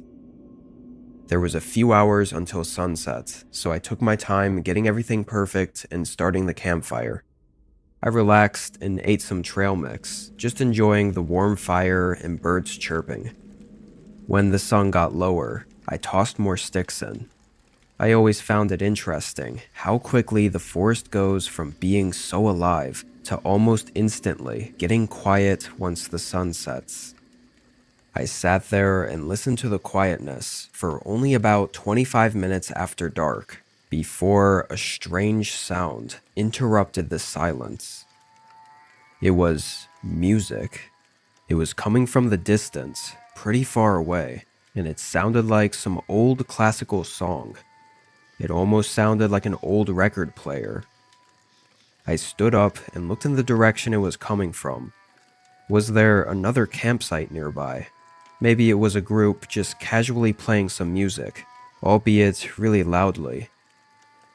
I stayed at my campsite and just listened for a while. Had to be 30 minutes at least. But what was so odd, and honestly kinda eerie, was that the song never changed. It was the same classical song on repeat, filling the void of the silent woods. I'm not one to usually care much if other campers are nearby, or having a loud bonfire party, or whatever they're doing, but this felt different. Something was off, and I didn't like it. After those 30 minutes, I decided to walk a bit closer just to see what was going on. I didn't want to creep on anyone, but just wanted to make sure it was nothing weird so I'd be able to sleep tonight. I grabbed my flashlight and started walking toward the sound. I felt like I was walking pretty far, which made it even weirder that I could hear it from so far away. The closer I got, though, and the louder the music got, something started to feel really creepy. I could tell I had goosebumps, and my heart was beating a little faster. It was then that I realized I'd only brought my flashlight. I should have brought my pocket knife or pepper spray, but I didn't even think about it. Eventually, I could tell I was getting really close. The music had to be coming from just 30 or 40 feet away, but I couldn't see anything. No bonfire or campfire or light of any kind. And then I saw it. A giant speaker sitting kind of propped up behind a tree. Nothing else was around it. I shined my flashlight everywhere, and there were no signs of anyone. I walked up to the speaker. It looked like an old one from the early 2000s, basically just a giant box with an old LCD display and worn out buttons to control it. I found the power button and turned it off. Suddenly, the forest was silent. The stark difference was eerie. Who did this? It almost felt like a trap or something, but even then, I made every excuse for it to not be. Like another camper leaving it behind on accident, or I don't know. Nothing really made sense about it, but I really didn't want to think it was the worst. I didn't stay longer than I had to. I hurried back to my campsite, feeling relieved to see my campfire and get back to what felt like the safety of my camp. However, as the minutes passed, I couldn't shake a strange feeling that loomed over me, like something was still off, but I didn't know what it was. The feeling got worse and worse until I remembered about my knife and pepper spray, thinking that if I kept them nearby, I'd feel safer. But that's when I realized what was off. Things were missing. My matches for starting fires, my cooking utensils, and both my knife and pepper spray, all just gone. My body tensed up. Someone was here.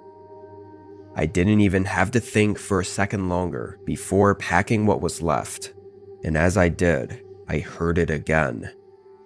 The music, playing from out in the darkness of the woods. Closer though, definitely not far out where I'd found it before. I hurried, getting out of the campsite and running down to the trail. As I got further and heard the music fading out, I started to feel a little bit better. Still freaked out, but I thought whoever was out there had to be by the speakers where the music was coming from, which meant I was getting further away from them. I got about 15 minutes down the path, now just walking through the quiet forest, far away from any of the music, and that's when I spotted something ahead, laying on the dirt trail. It was my stuff. The knife, pepper spray, utensils, everything that was missing. Someone laid it out perfectly lined up in the middle of the trail. What was the catch? Before I could grab any of it, I heard a flurry of footsteps rushing behind me. I looked back, seeing nothing but darkness, so I just sprinted away, leaving it all behind. I ran for what felt like 10 whole minutes, then continued jogging/fast walking for the rest of the way. Thankfully, I got out of that forest and back to the road. I really can't say what the hell I experienced that night. It feels like somehow I barely managed to escape some psycho, almost like they were playing with their food. I haven't been back to that forest, and I never plan to.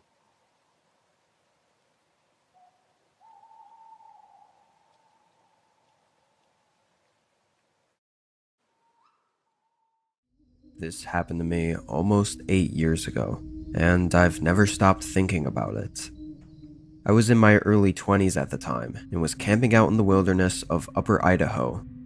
I wouldn't say I was an experienced camper yet, but I did go out pretty frequently on long hikes and knew the basics of camping. Also, in that territory, there was a lot of wildlife, including black bears and grizzly bears, so being prepared was a must, which deterred a lot of casual hikers and campers. Not many people live up there either, and you'd only see the occasional tourist also hiking a trail. Most of the campsites in Upper Idaho are not very crowded. That being said, although admittedly unnecessary, I tried to stay away from those tourist-type spots and stick to lesser-known trails. For this trip, I'd chosen one that was just outside of the big mountain range that was well known. This trail just went through the forest and along the hills bordering the mountain, leading to a nice open spot with views of the mountain range. The nearest trail I knew of was 3 miles away that led to a small lake, which I assumed might have a couple other people, so that's why I skipped it. I was right though. My whole hike there, nobody else was around. The trail seemed basically unused, and when I got to the campground, it was open and empty. I set up my tent on the far side and found some big stones to build a fire pit with. I think I had 2 or 3 hours of daylight left, so I wasn't planning on doing much for the rest of the day. Just sit around the campsite and think about my plans for tomorrow. When the sun set, I built up the fire and roasted some marshmallows while stargazing. The whole valley was really quiet, just a subtle breeze coming through and the occasional wildlife calling out. But then something interrupted the silence. A repeated crunch of leaves coming from out in the woods. After a second, it was pretty obvious that it was a person walking. I didn't know what to do, except sit there and stare in that direction, kind of just shocked and confused why someone was out there, until they showed up at the edge of my campsite.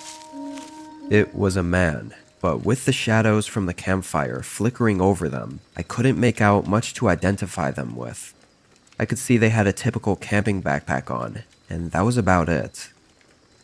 They stood there and looked at me, then at the rest of my campsite, and before I could say anything, they said sorry, then turned around and walked back the exact way I heard them come from.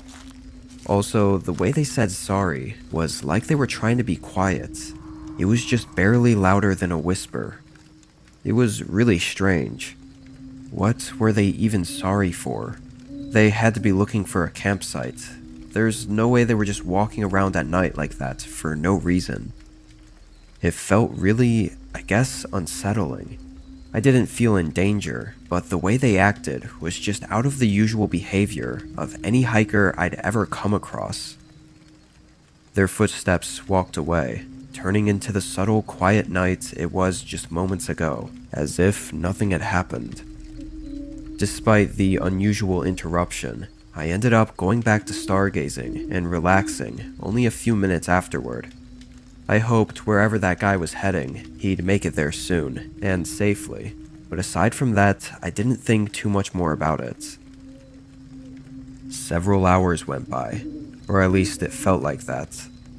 Clouds started to roll in, blocking out the moon and stars and casting a shadow over the entire forest. I wasn't exactly tired or ready to sleep yet, so I sat along the campfire and hoped I'd eventually get bored and sleepy enough to call it a night. But then I heard footsteps again. They were more rushed this time, almost like panicked footsteps running through the woods in the exact same place the man came from earlier in the night.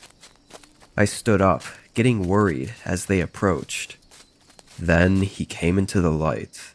I could tell by the backpack and his general figure that it was the same hiker from before.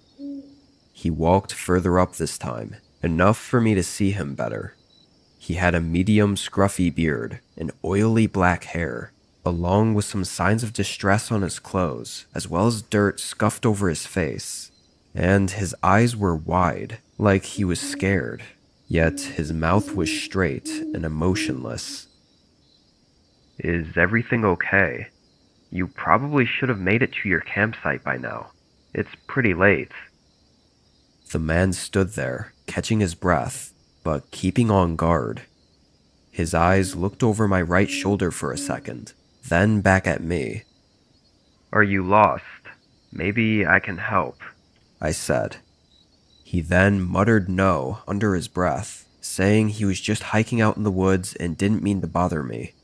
He spoke slowly though, and the whole time his eyes were constantly shifting to something on the right side of me. He'd only look for a split second, then his eyes would lock back onto me. Listen, you look pretty nervous. I can help. Maybe send a radio message for you, or whatever you need." He seemed to ignore what I said, but he then suddenly locked his eyes on me, more intently than before. "You're camping here right now. Why?" The way he asked it was really unsettling. His eyes darted to my right again, and I couldn't resist the urge to look over my shoulder. Empty, dark woods. I saw nothing. I was getting really creeped out now, and wasn't sure how much more I wanted to talk to this guy, let alone try to help him with whatever was going on. Then he asked something even more creepy. "Is it just you here? Are you alone? Where are the others?" Taken aback by the question, I hesitated to respond right away, and before I could even answer, he spoke again. "Have you been following me?" Something was off. His manner was changing and he was tensing up. I said no, and that I didn't know what he was talking about. But then his eyes shifted onto something over my shoulder again. However, this time, they didn't shift back to me. His wide, hollow eyes were locked onto something. He asked one last question. "Then why are you with her?" I instantly turned around and looked over my right shoulder, but my eyes fell on nothing. Still just empty, dark woods. I looked back at the man. His face fell into terror, still staring beyond me, before he suddenly broke out into a sprint, running deeper into the woods. Within seconds, he was past all the lights and completely gone. The direction he ran was nowhere near the trail, or really anything at all. My heart was still racing though.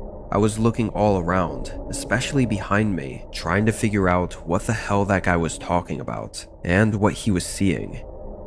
In those brief moments after he asked, "Then why are you with her?" I thought I'd connected everything, that this man was being followed by some woman or group in the woods. And when I looked over my shoulder, I fully expected to see her standing behind me, deranged and terrifying. But now I didn't know what to believe. I was scared shitless though, and was absolutely not staying any longer. I gathered up everything and started moving. Even though I saw the guy run in the other direction from the trail, I was still on edge the entire walk. Every slight noise had me startled and expecting to see some woman following me, or whoever the hell he was talking about. But I never did. I made it to my car and left. The following morning, I decided to put in a note with the police station near me about the guy out there, because with more time to think about it, I was pretty worried about him. While I don't have an exact explanation for what went on that night, I can provide a decent theory for the situation after consulting dozens of people over the years. The most likely and tragic explanation is the man may have gotten lost and been out there for a very long time, probably becoming extremely hungry and dehydrated to the point of near insanity and paranoia, thinking something or someone was following him through the woods at night. Unfortunately, with him not being in the right state of mind, he didn't know help when he saw it. When he found me, he was probably too paranoid to know that I could have saved him, giving him food and water and let him out of the woods. He might have been so out of it that he didn't even know he was lost anymore and was too caught up in the paranoia of whoever he thought was following him. While this is the most probable cause of the man's behavior and what happened that night, there's still no saying if it's actually true. There's a chance he really was being followed and wasn't sure whether or not I was just another stalker part of the group and didn't trust me. If that was the case, then him freaking me out that night likely saved my life from whoever else was out there. However, we probably will never know for sure. The man was never found or spotted since, so unfortunately it seems he never made it out of the woods.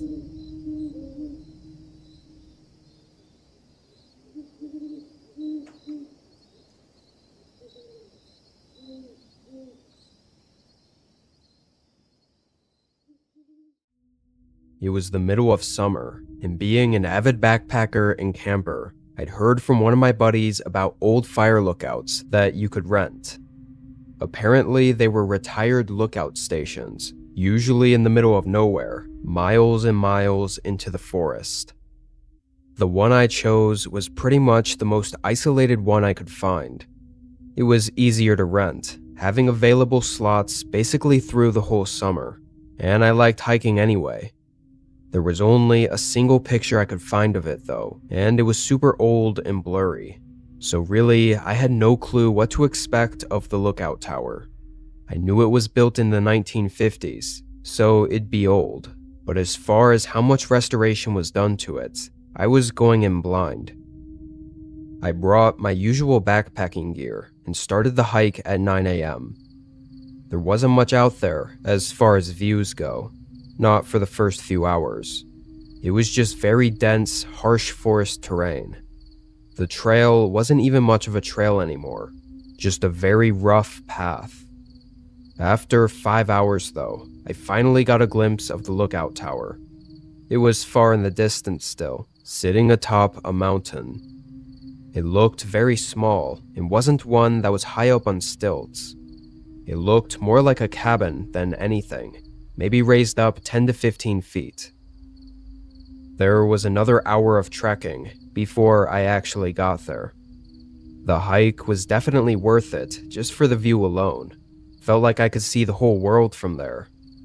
The fire lookout was in rough shape, however. Very noticeably old, with some patchwork here and there, done to certain parts.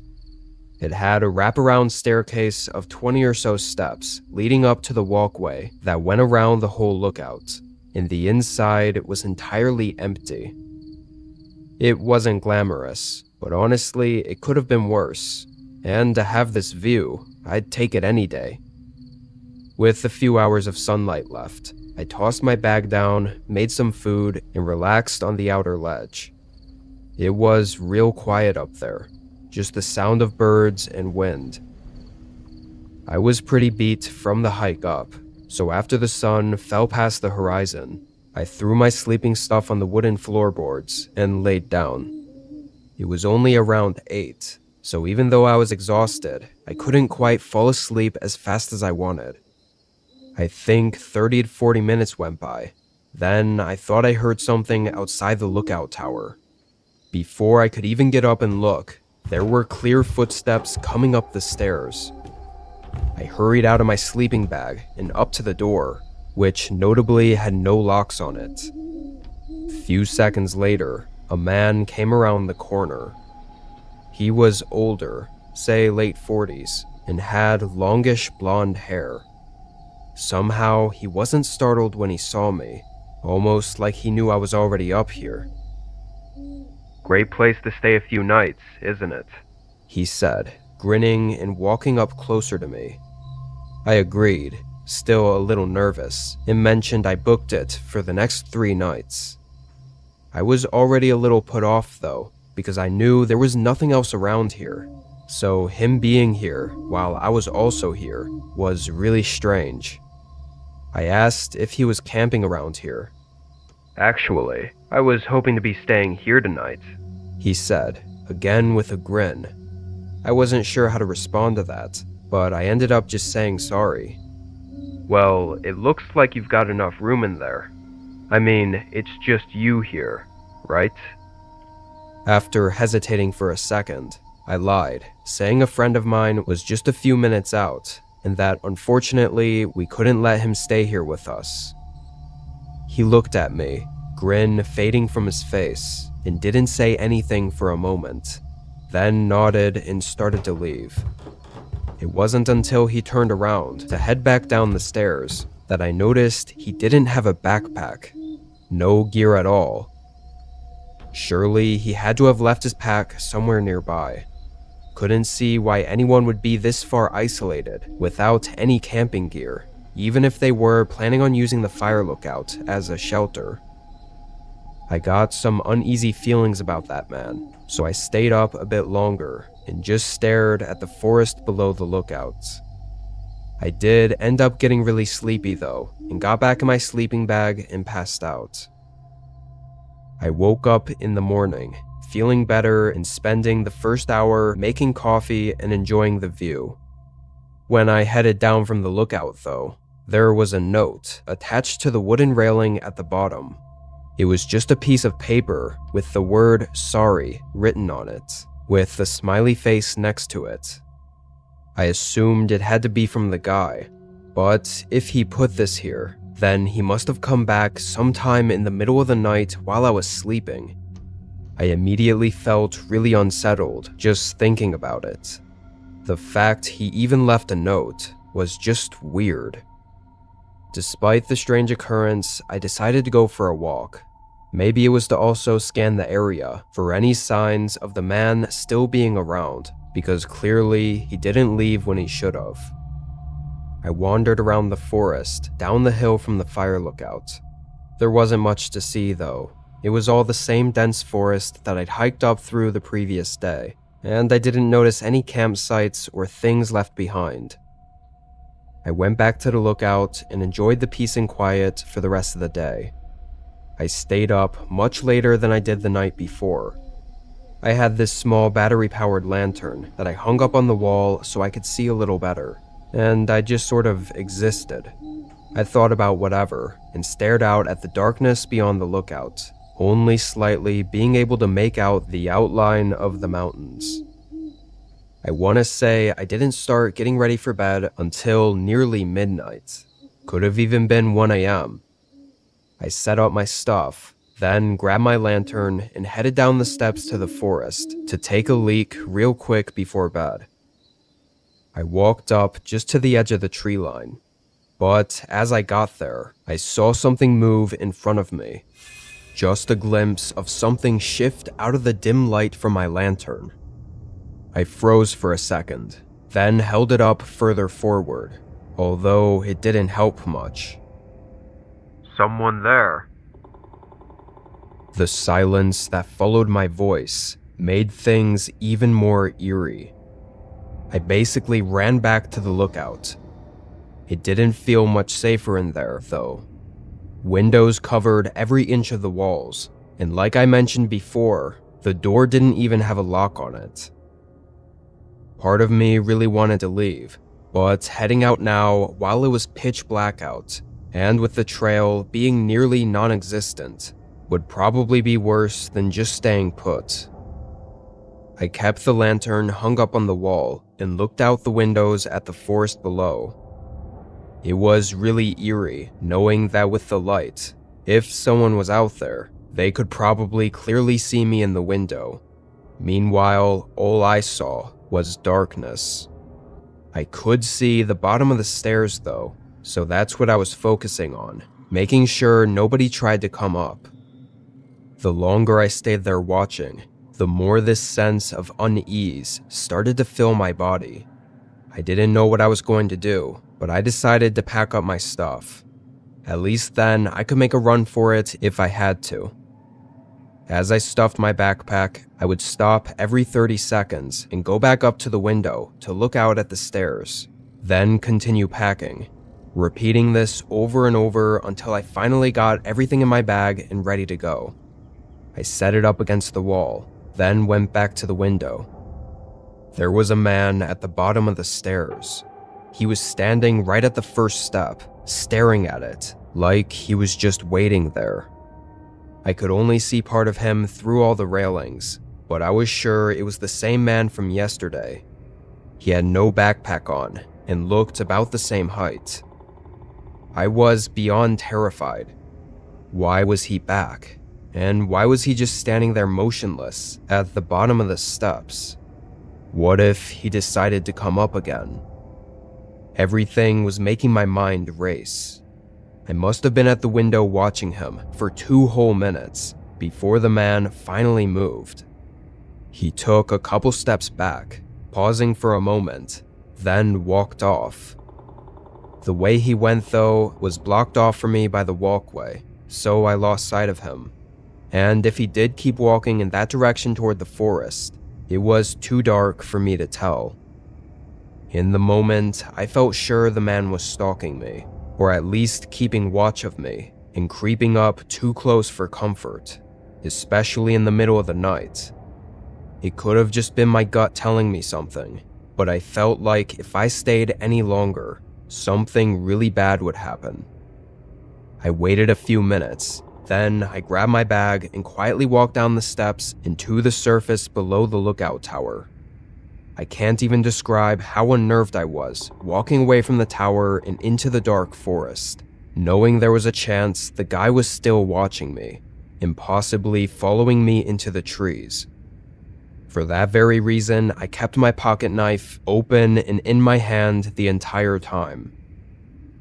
I walked for about 15 minutes, which was when the trail started to get a lot less defined, so I was forced to pull out my lantern. I hoped I was far enough that the man didn't follow and wouldn't be able to see the lights. The next 5 hours were exhaustingly unsettling. By then, the sun had come up though, and I was able to finish the hike and leave the forest. I think it's hard to fully put into perspective how horrifying those nights were. Something in me knew there was something bad about that man and his intentions. One thing I keep thinking back on is that I had told the man I booked the tower for 3 nights, which leaves no reason for him to have come back multiple times to check if I was there. It also means he likely thought I'd be there for the 3rd night.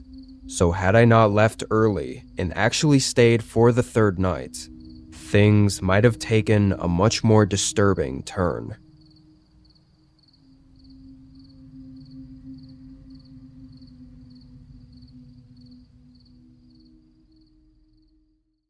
It was mid-2018. I was 23 and had driven down to Vermont to see my family and hang out for a few weeks. While there, I also wanted to go camping since my parents' house was just outside of the Appalachian Mountains. When I used to live with them still, I'd go out all the time, but since I moved out, I hadn't had the chance to go out camping or even hiking at all. There was one place specifically that I'd had on my mind for a while. Just before I moved, I found a trail on a forum for people exploring abandoned structures, and I'd been wanting to check it out ever since. This trail supposedly led to an old lodge just right in the middle of the forest. So on a Monday morning, I drove out there. I parked on the side of the road, and the trail was not marked or anything. This was clearly just some rough path made by random people like me wanting to explore the abandoned lodge. It was very overgrown though, so it looked like nobody had been down there in a while. The hike there took just under 2 hours, and while it was mostly flat, it was a pretty difficult walk because of all the weeds and bushes growing into the path. But regardless, I made it. Now, my plan was to camp inside the lodge, because why not? But I came prepared with a tent and everything, in case it was completely destroyed or something. Good thing I did, because it was clear from the outside that it definitely wasn't safe to camp in. Most of the roof was gone, caving into itself, and the logs it was made of were full of thick vines and mold. The door was wide open though, so I peeked my head inside and looked around. It smelled awful. And with all the decayed and destroyed parts everywhere, there wasn't much access to anything that I could look around. There was a door on the far end of the main hallway that looked intact, and I was trying to get to, but it was a bit too sketchy to get there, so I ended up just backing out. From there, I didn't have anything else planned, but with the sun already starting to set, I began looking around for a good place to set up camp. There really weren't many options, so I basically just walked 200 feet out from the lodge and cleared a small spot to put my tent. As the sun set, the darkness slowly covered the lodge in the distance until I could no longer see it, and all the forest sounds slowly turned into crickets and the warm crackle of the small campfire I built.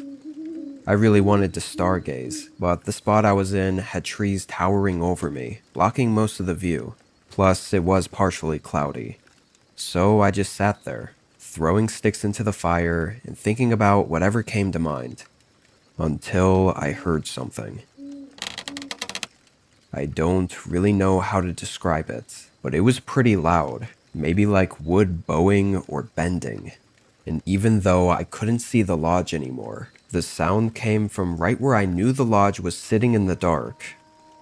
It only lasted a few seconds, but it sent chills through me.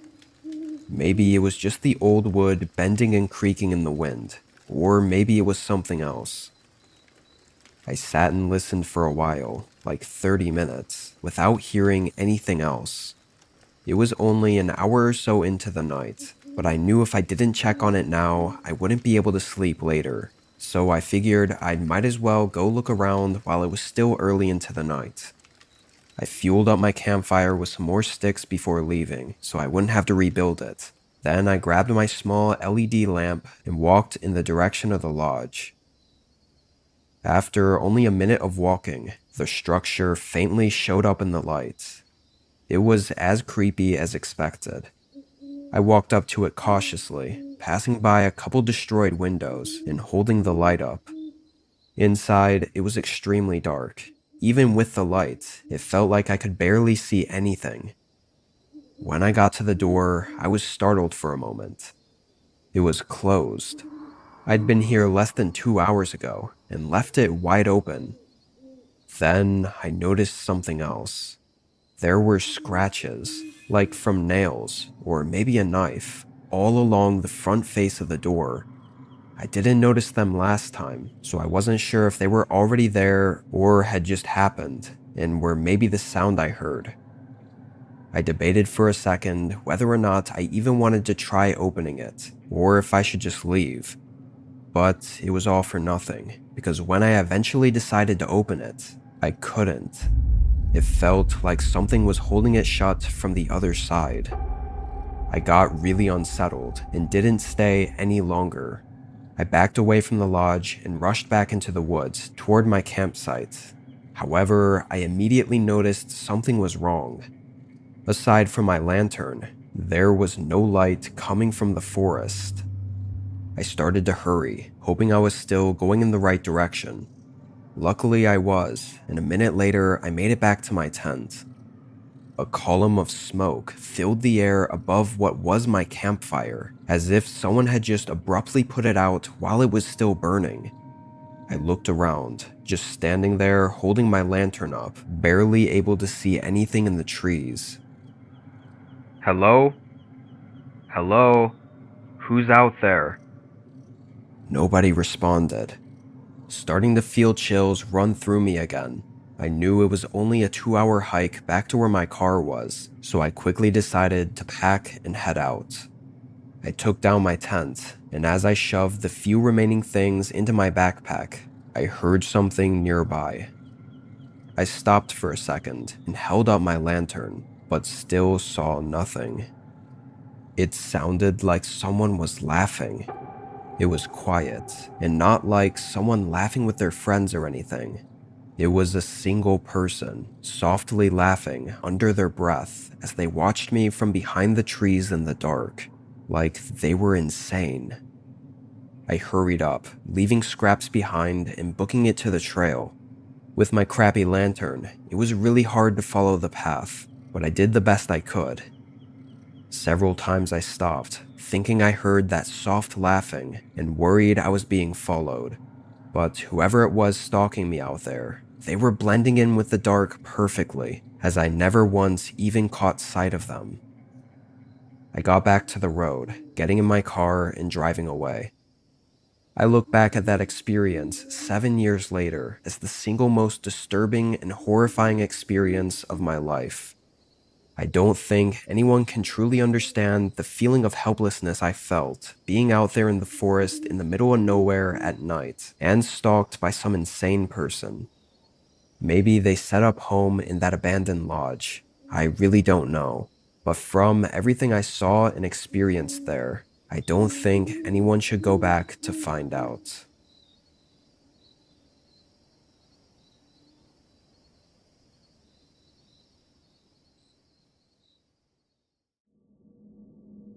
This was in 2015. I had taken a road trip to a forest a few hours from me. There was a hike up to an abandoned fire lookout that I was really excited to explore. I should mention it was technically illegal to go inside it or camp in it, as it wasn't kept up with and could be structurally unstable. I'd done some research online though, and most people said that it seemed okay, but the last post I could find about it was 3 years ago, so I really didn't know what I'd find when I got up there. Anyway, I found a small ditch on the side of the road that I could park in. Then I got out my backpack with 2 days worth of gear and started the hike. With trips like this, there aren't usually defined paths to get there, so I used a handheld satellite GPS that allowed me to make sure I was going the right way. But really, the whole time I was just cutting through unknown terrain in the woods. The hike from the road was about 4 to 5 hours. The further in I got, the more dense and rough the terrain got. I was really banking on the fire lookout to still be intact and good enough for me to camp out in, but I guess if not, then I was just gonna have to find somewhere else nearby to set up my tent and sleep at. After the pretty tiring several hours of hiking through the woods, I finally got there. I could see the building peeking out above the trees, and when I got closer, it actually looked decently in shape. The paint was worn off, of course, but it seemed to be holding up well. I gave the support beams a few pushes, and they were really solid, so I tried my luck climbing up the ladder. It was metal and felt sturdy, but still creaked with every step up. When I got to the top, I was in awe for a moment at the views. I could see basically the entire forest.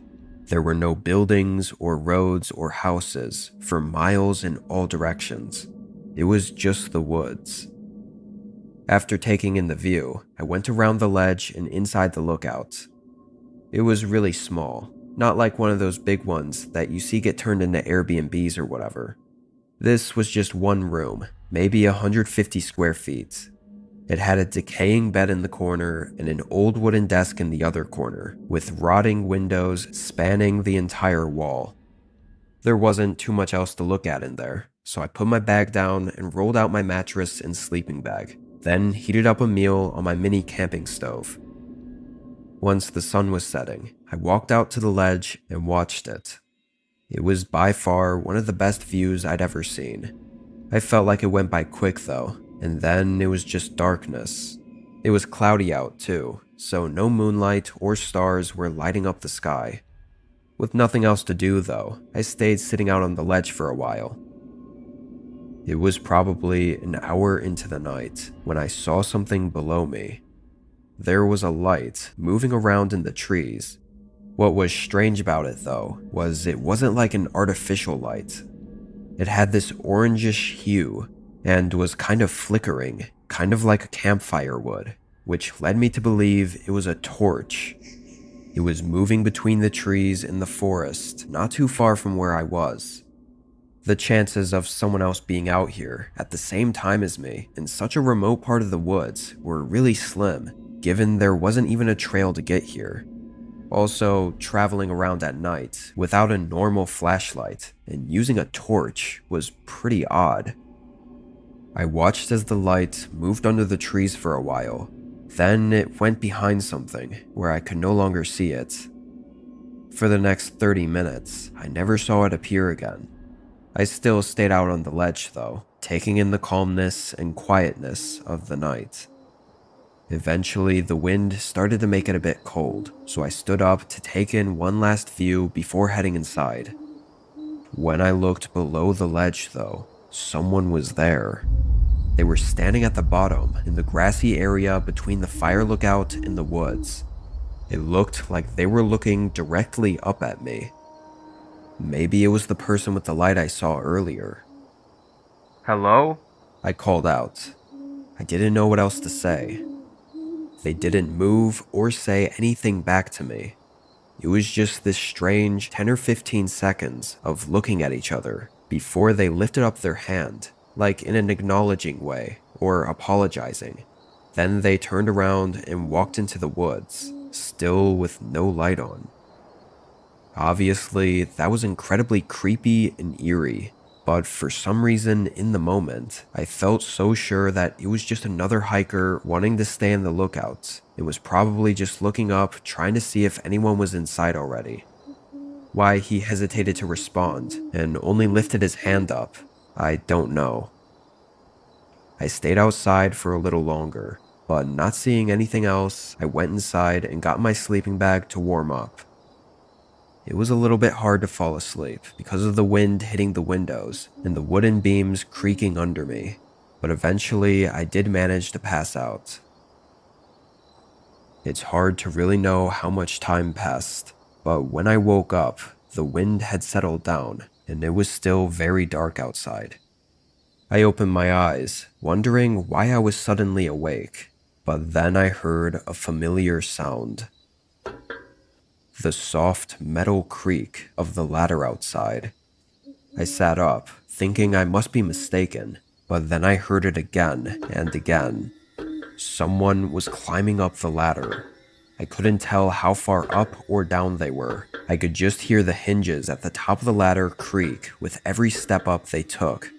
Outside the windows, though, it was completely dark. I unzipped my sleeping bag and got up, heart racing as I grabbed my backpack and walked onto the ledge. During the 20 or so seconds that it took to get up, the creaking got louder and faster, like they were hurrying, before it suddenly stopped just as I made it out to the ledge. I stood in place for a moment, waiting for another sound. Then I slowly walked around the walkway and peered around the corner at the opening to the ladder. No one was there. I carefully walked closer and felt my heart rate increasing as I leaned over and looked down. Nobody was on the ladder. I was just in shock for a second, confused and scared and unsure what the hell was going on. Then a sudden sequence of footsteps came rushing around the wooden walkway behind me. I only caught a glimpse of their dark figure running between the windows on the other side. I didn't hesitate to lower myself onto the ladder and hurry down. It was terrifying, trying to climb down the slippery metal ladder as my whole body was shaking from the adrenaline rush, with someone chasing right above me. I got halfway down before I saw their head peer out from above. I didn't stop until I got to the bottom and into the woods. Honestly, I don't know why I even grabbed my backpack when I got up to see what was going on, but it was the best decision I ever made. Maybe even saved my life. With my flashlight and GPS on me, I was able to hike my way out of there and back to my car. As far as I know, I wasn't followed. I drove away and never looked back.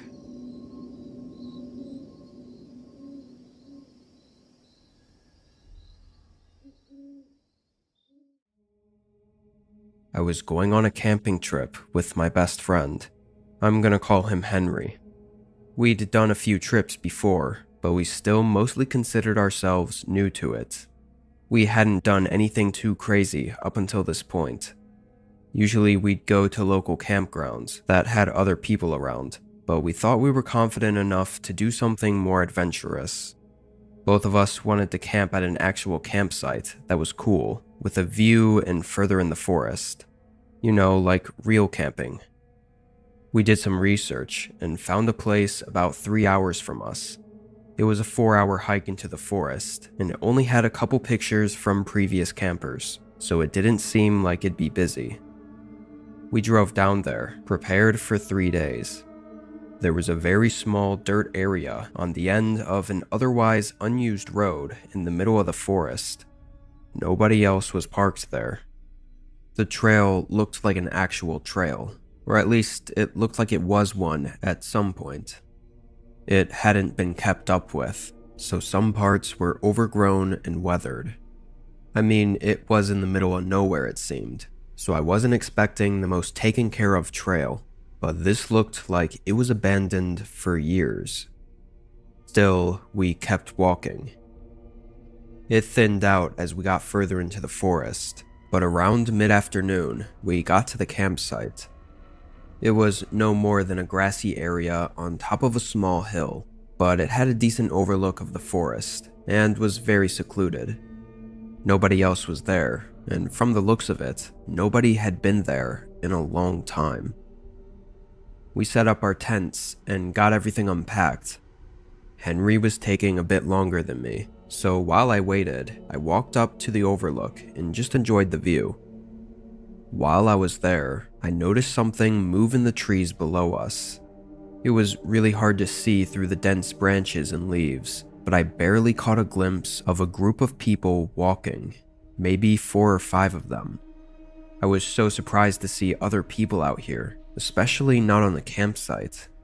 From where I was though, I couldn't see anything aside from their basic figures moving through the forest, so I couldn't tell if they were campers or hikers or what. I tried to point them out to Henry, but by the time he came over, they were already gone, disappeared in the forest. After a few minutes, we were back to going about our day. We kind of just hung out for the next few hours, talking and whatever, until the sun started going down.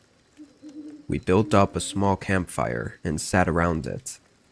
The night was calm for the first couple hours. It was quiet, only the sound of us talking and the crackling campfire between us. But then we heard something else. It was faint, but we both heard it. It sounded like voices, multiple, talking back and forth. We couldn't tell what they were saying, or even if they were speaking our language. It was coming from way out in the trees though, which made it really creepy. Henry and I didn't know what to do, so we just listened for a bit, but the voices didn't seem to move. They stayed in the same spot out there, until they suddenly went quiet. The next minute or so was really unnerving. We didn't hear the voices fade out or leave. They just stopped, like they were still right out there. Then there were footsteps, just one set walking toward us. A few seconds later, a man came out of the dark and into the light of our campfire. He had a distinct red baseball cap and longish wavy black hair. His smile was wide as he walked up to us. Either of you know where the trail is around here? I've been looking for a while. I said yeah and pointed ahead at the trail. But when he didn't immediately say anything or leave, I then asked if the others out there were with him. His face fell flat for a moment. Then he smiled again and looked back at where I was looking. I didn't know there were others out here. I've just been hiking alone. I would have asked them for directions if I saw them, the man said. It was really strange though. I was almost sure he was lying. He came from the same direction we just heard the voices in. I just said okay, and he smiled, then left and went down the trail. Henry was thinking the exact same thing as I was, that the guy was lying for some reason. There was no way he just came out from the same area as the group of voices and wasn't with them, or at least didn't even notice them. But the more unsettling question is, why was he lying? Why didn't he want to tell us about the others in the forest? We discussed this around the campfire for a while, maybe 30 minutes, trying to figure out what the hell was going on, or if there even was something going on. The whole time, it felt like we were being watched. I kept turning around and looking at the forest and at the trail. Something felt wrong. It definitely didn't help that this was our first time being so far out like this, so nerves were already high. Should we just leave? Henry finally said in a shaken voice. After some thought, I said yes. We started packing, but that eerie feeling only felt like it was getting stronger. Just as we tossed our bags on our shoulders and stomped out the campfire, a single footstep crunched in the leaves behind me. We both swung our heads around. Without the fire, it was pitch black. It also felt like the woods were eerily quiet now. After a moment, my shaky hand reached into the side of my backpack and got out my flashlight. I pointed it out and clicked it on. Standing only 10 or 15 feet in front of me was that same guy from before with the red baseball hat. He was standing in place, already looking at us, and had a blank stare. As I held the light on him, he made that same wide smile from before. In a panic, I turned off the light and both of us sprinted to the trail. Disturbingly, I could hear multiple other footsteps chasing behind us, and some even sounding like they were running through the woods beside us. Slowly though, they started to fade out. Eventually, it was just us two, running down the dark trail. We made it back to the car unharmed. We got in and drove away. We were both pretty shaken for a while after that. Honestly, I have no idea what was going on there. Why was anyone there at all? It's been a long time since this happened, but we haven't been out camping at all. I don't know if we ever will.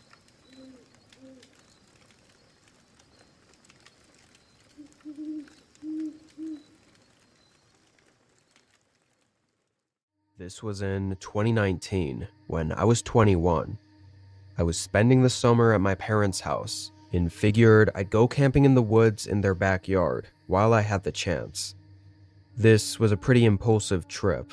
I just decided one morning I'd pack my bag and head out for the night. I'd done it a bunch of times before, so this wasn't some special camping trip or anything. I let my parents know where I was headed, then left at 4 p.m. to find a spot for the night.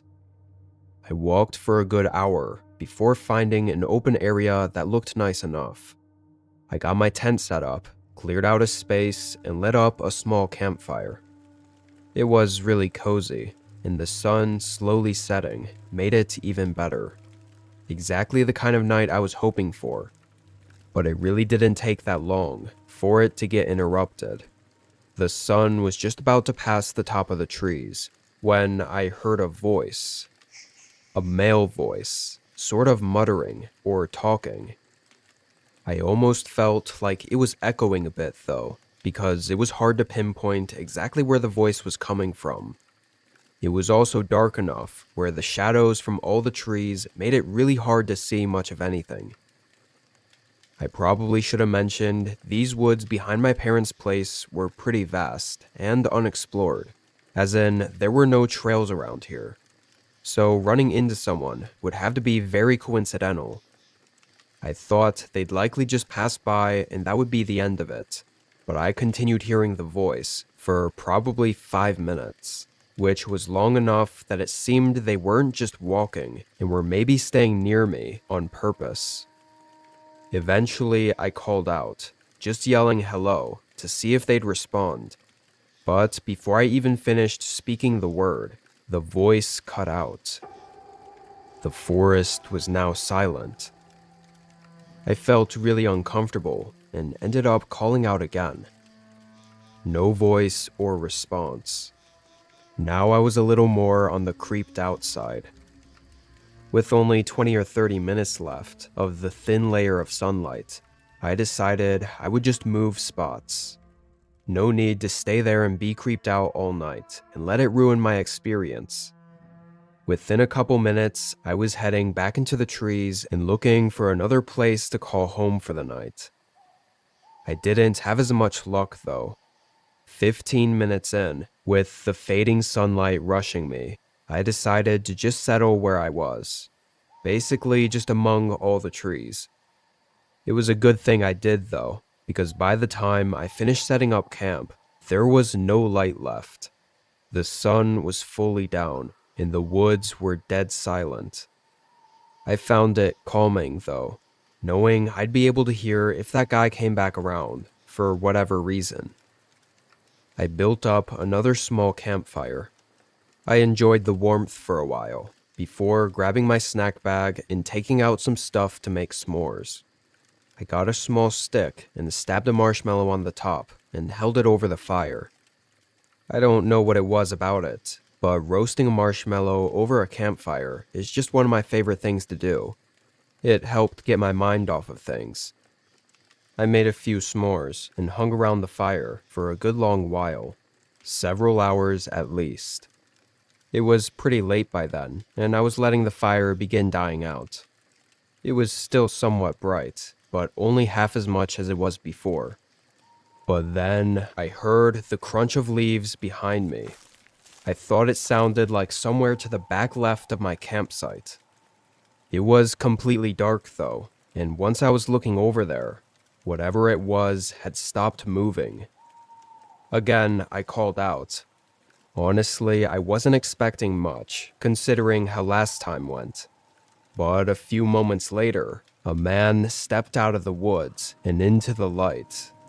Though it startled me, because he came from a different area than what I was looking at.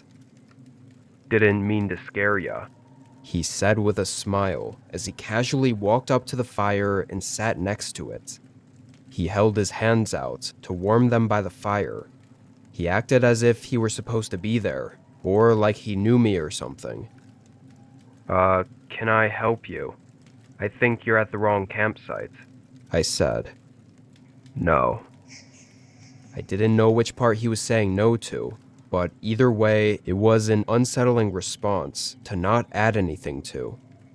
I sort of had to think for a few seconds about what to do or say, so there was a very strange, tense little bit as we both sat by the fire, not speaking.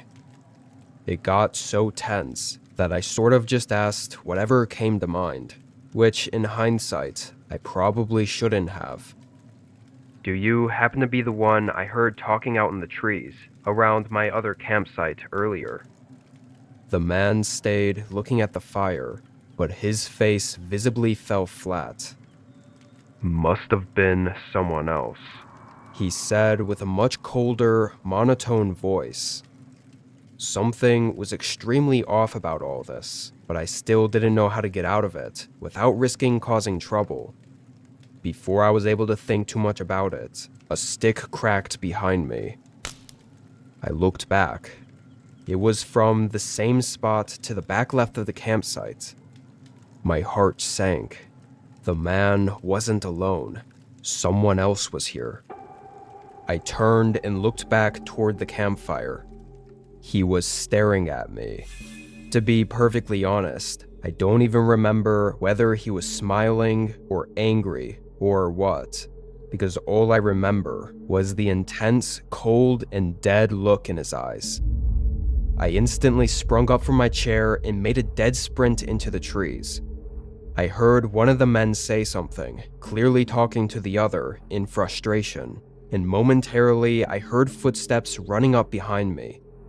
However, as I got deeper into the woods and into the darkness, I lost them. Having grew up in these woods as my backyard, I was still able to somewhat navigate through them and to the road, following it back to my parents' house. They called 911 for me. Long story short, I led a team of officers to the campsite in the morning. Everything was gone. I don't know if that makes things better or worse. On one hand, it could have meant they were just there to rob me. But on the other hand, it made it definite that they had bad intentions, so they really could have been trying to do anything. After all, one of them did chase me for a minute. Shouldn't surprise anyone to say I never went back in those woods behind my parents' house.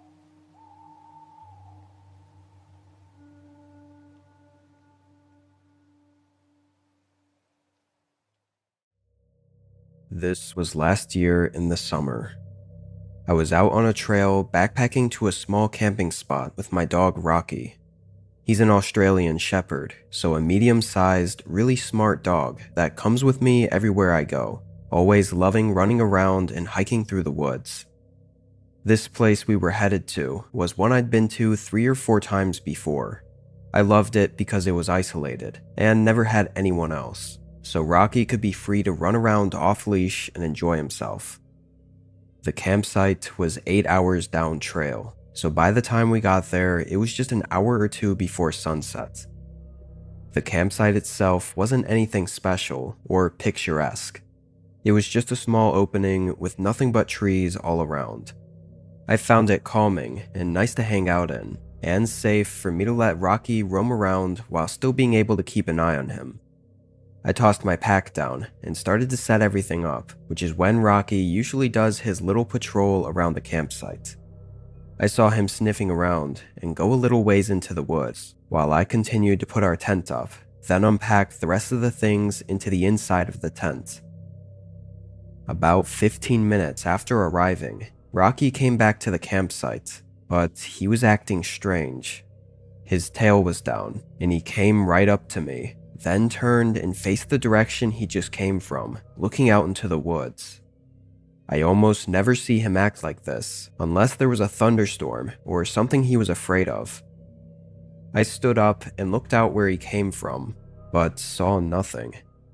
I then checked him, making sure he didn't step on something and hurt himself, but he was completely fine, just anxious for some reason.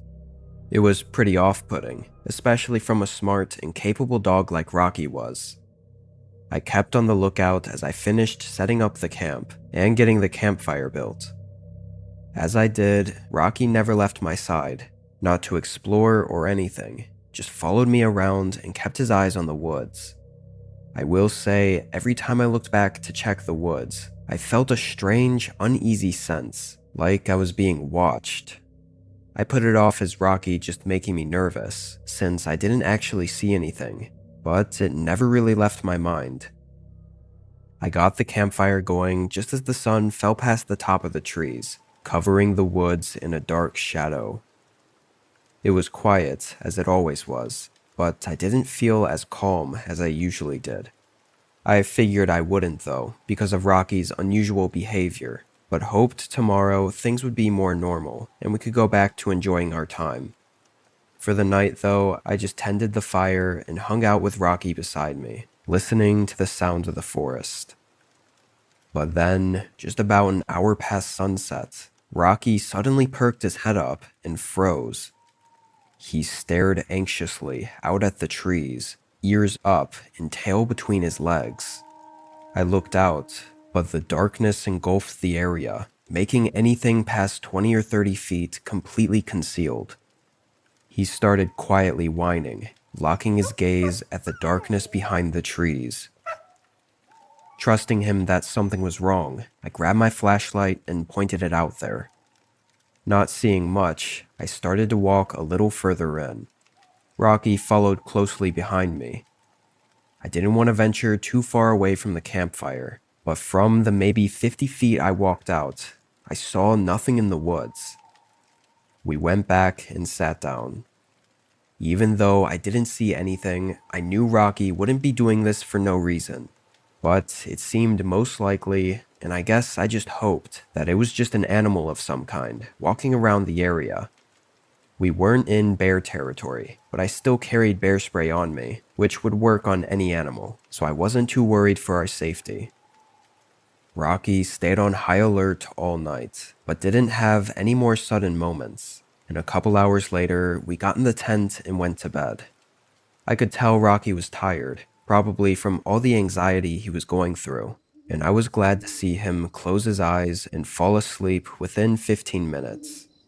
I did the same soon after. This might sound strange, but during that night, I remember having a dream about walking through the woods at night. I was alone, Rocky wasn't with me, and I was just walking through the trees, not on a path or anything. In the middle of that dream, I started to hear a high-pitched noise. Over and over, it kept going, until suddenly I shot awake. Rocky was nudging my face with his snout and whining in my ear, making that high-pitched noise I was hearing in my dream, immediately making me realize that he'd been trying to wake me for a while. I sat up and grabbed my flashlight, feeling the nerves as I unzipped the tent and stepped out to look around. I turned on the flashlight, prepared to scan the area, but immediately when the light came on, it lit up a person right in front of me, like maybe 10 feet away from the tent. They had all black clothes on, with a hoodie draping over half of their face, only showing their distressed beard. I quickly noticed a reflection coming from his hand though, seeing the small blade of a pocket knife shining the light back at me. In that instant, I just froze up, like my whole body went through a sudden shock. The man froze for a moment too, but then started to step forward again, when Rocky began growling. Up until then, I hadn't even noticed that he'd come out of the tent and was standing right next to me. This made the man hesitate, giving me more time to collect myself and quickly reach into the tent for the bear spray. By the time I was back up, Rocky was aggressively barking and moving back and forth, putting himself between us. The man didn't take any more steps forward and just turned and ran into the woods. Thankfully, Rocky didn't chase after him. I started taking everything down and packing as he kept his head up and circled around the campsite, guarding the whole area. Once packed, we started back down the trail. Honestly, even with my adrenaline still flowing through the entire hike back, I wasn't all that scared, knowing how well Rocky handled the situation. We made it back safely and got out of there. I did what I could to report the incident, but I think because of the location and everything, it wasn't really investigated. Anyway, I've gone on several camping trips since then, and Rocky was back to his normal self, happy and exploring the forests as usual. At least now I know that if he doesn't trust something, it's best to just get out of there.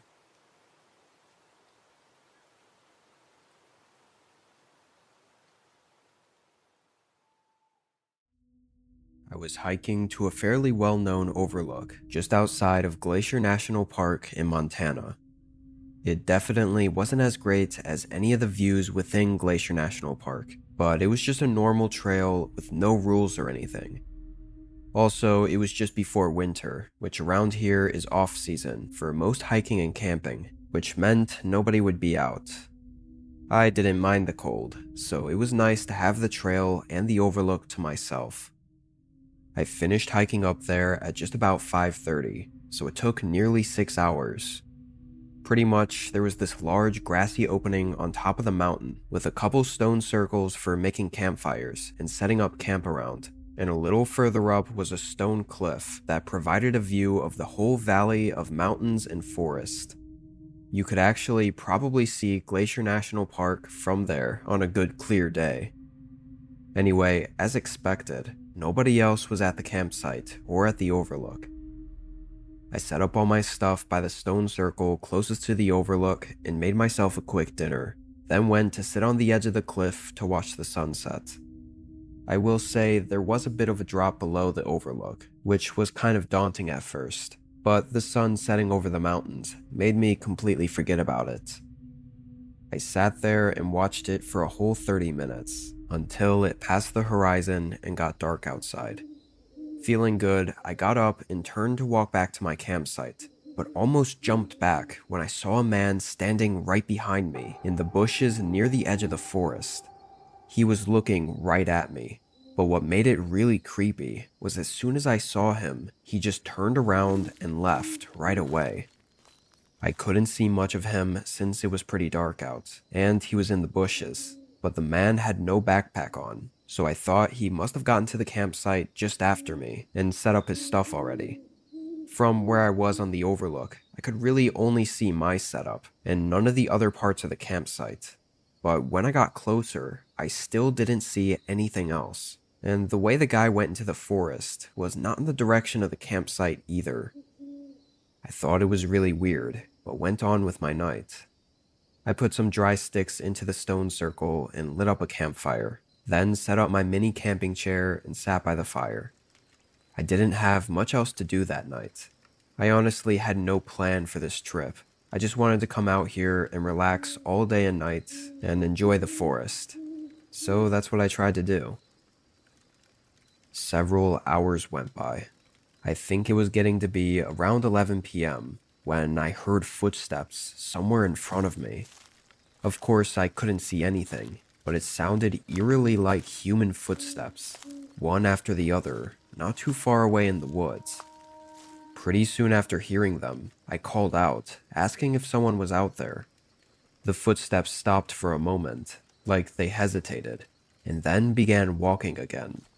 But whatever it was out there, they didn't respond. Even though it sounded exactly like human footsteps, without being able to see them, and without them responding, I had to believe that it was just an animal, like maybe a deer or something.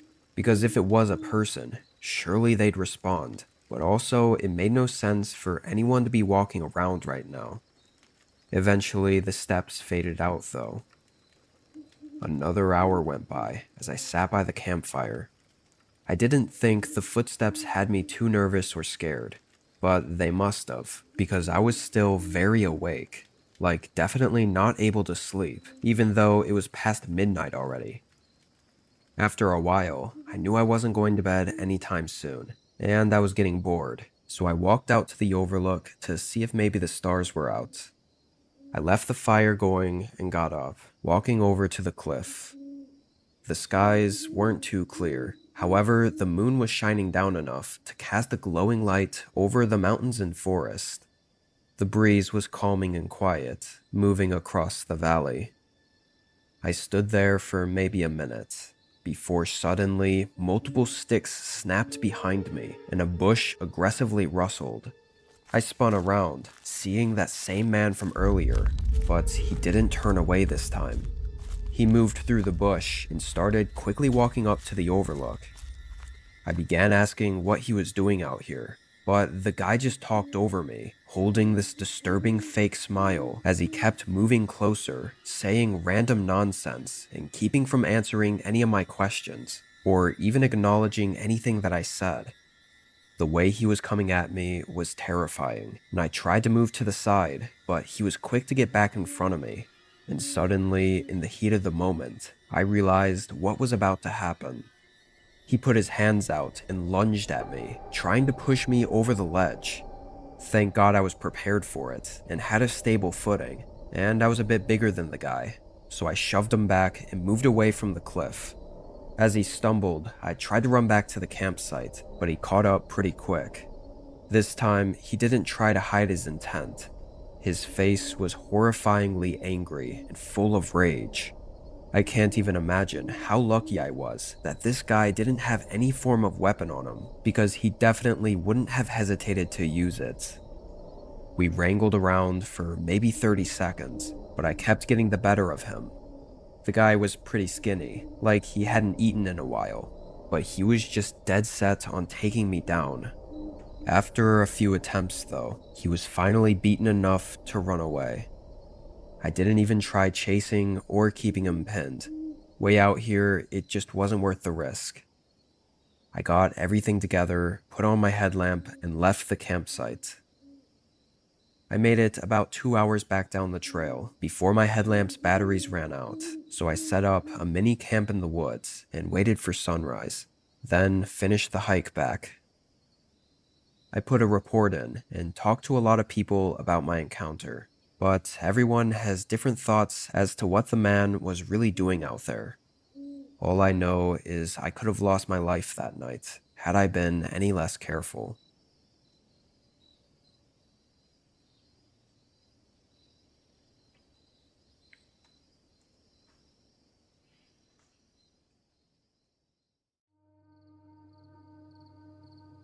Behind my neighborhood is a decent-sized forest with plenty of trails for hiking and camping. I frequented a lot of them, but often found I enjoyed the experience way better when nobody else was around. I avoided all the major campgrounds and preferred to tent camp along some of the backpacking trails. I did this camping trip sometime near the end of autumn, as I remember all the trees were leafless, and it was starting to get colder outside with each passing day. I thought I'd be fine for at least 1 or 2 more trips before winter though. I set out on a hike at midday. No cars or people were anywhere near the trailhead, and along the 8-mile hike I didn't see anyone at all. I think most people were probably done for the hiking and camping season. It was quite a bit colder than I expected, but I came prepared with heavy jackets and a -20-degree sleeping bag, which was more than enough for what I was doing. Eventually, I came across an open spot that looked like a nice place to set up for the night. It was just a bit off the beaten trail, and I'm pretty sure I'd actually camped there once or twice before, so I felt comfortable as I got my tent up, built a small fire ring, and got a campfire going. I made a hot cup of decaf to help me warm up as I sat right next to the fire. With the sun going down, it started to get colder and colder. There was a bit of a breeze too, throwing cold wind in my face, and honestly making the experience more miserable than I was hoping for. And there was something else. I kept seeing something in the distance, like way out in the trees. It was far enough to blend in with everything, all the dry branches and bushes, so I didn't know what it was. But it was like whatever or whoever it was staying perfectly far enough to keep me from seeing them. Only their movement between all the trees was visible, and with the sun getting lower and lower, it only made me feel more uneasy. The feeling that I was being stalked was creeping into my head, but I tried to shut it down. I didn't want to believe that that was even a possibility. I really hoped it wasn't even a person at all, and was just a deer or harmless animal roaming around its territory. An hour after sundown, and with night overhead, the uneasy feeling mixed with the chilling cold winds made me really uncomfortable. I thought maybe fixing one of those problems would help, so I moved into the tent and inside my sleeping bag to warm up. I left the opening unzipped, with the flap tied to the top so I could still get a little bit of warmth from the campfire, and watch the flames as I laid inside. It definitely helped me stay warm, but only being able to see what was directly in front of me wasn't all that great. Plus, beyond maybe 10 feet of the campfire, it was just complete blackout.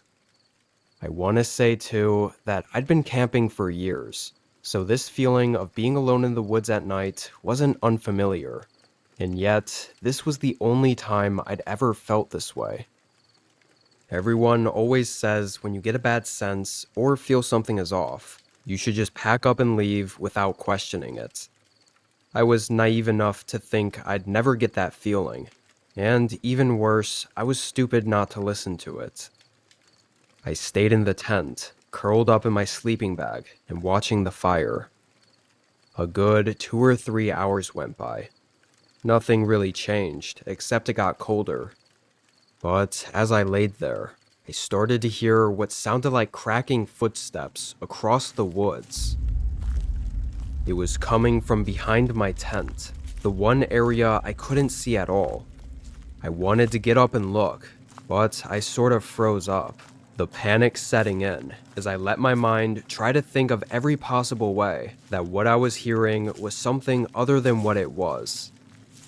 The footsteps crept closer and closer, getting maybe 5 to 10 feet away from the back of the tent, before it suddenly went quiet. The crunching stopped, and the sounds of the campfire and wind blowing through the woods filled the void. My heart was pounding in my chest. Embarrassingly, I think I stayed frozen in place for a whole minute before the pain and anxiety of knowing someone was right behind my tent became too much to bear. In one swift motion, I unzipped my sleeping bag, grabbed my flashlight, and jumped out of the tent, shining the light directly at the woods behind me. Nothing. No one was there. Somehow, this actually made me panic even more. I never heard any footsteps walking away, so honestly, a part of me thought I was going crazy. I must have stood there swiveling around and shining the flashlight in every direction for 15 minutes, listening to every sound the woods made, and being completely indecisive about what to do. Whether to pack and try to run out of the forest in the dark, or camp it out and just keep watch. I was freezing though, and the fire was running low on fuel. After a while, I decided to pack. Wasn't sure yet if I'd leave or stay around the campsite, but packing seemed like a good idea either way. As soon as I began taking down my tent, a flurry of footsteps moved from the dark area just behind it. I thought I might have seen a bit of them running away too, but with the flickering campfire casting shadows on everything, I couldn't say for sure. I quickly packed up, stopping every few seconds to look around. I was completely paranoid. After a few minutes, I managed to get everything stuffed into my bag. I tossed it over my shoulders, and before I could stomp out the fire, a man appeared across from me. He walked up quickly, approaching the light. He was on the taller and larger side, with some torn up jeans and a dirty fleece jacket, and a black beanie on his head. He looked around 40 and had heavy, distant eyes. Leaving so late. Way too cold to be running out into the dark like that. He spoke in a gravelly, firm voice. I didn't even respond, taking a few steps back. The man looked like he was trying to figure out how to keep me there. But once I started to get further away, I could see in his face that he realized he wasn't in control. His eyes grew into this unsettling stare.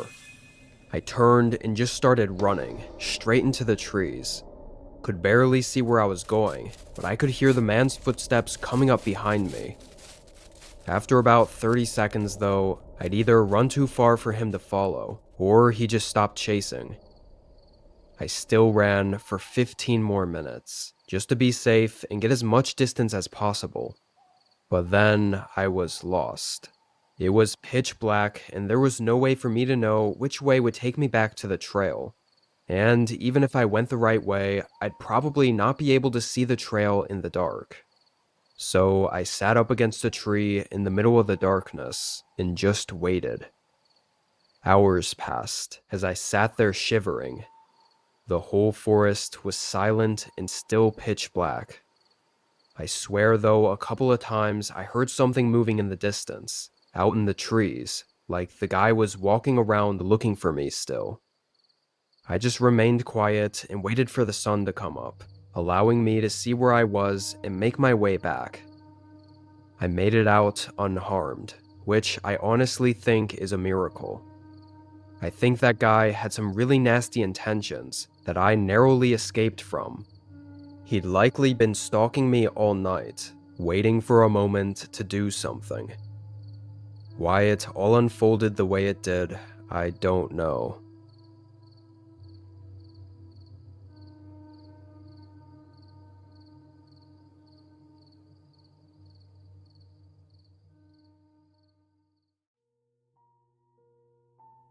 I was driving from northern Montana all the way up to Alaska.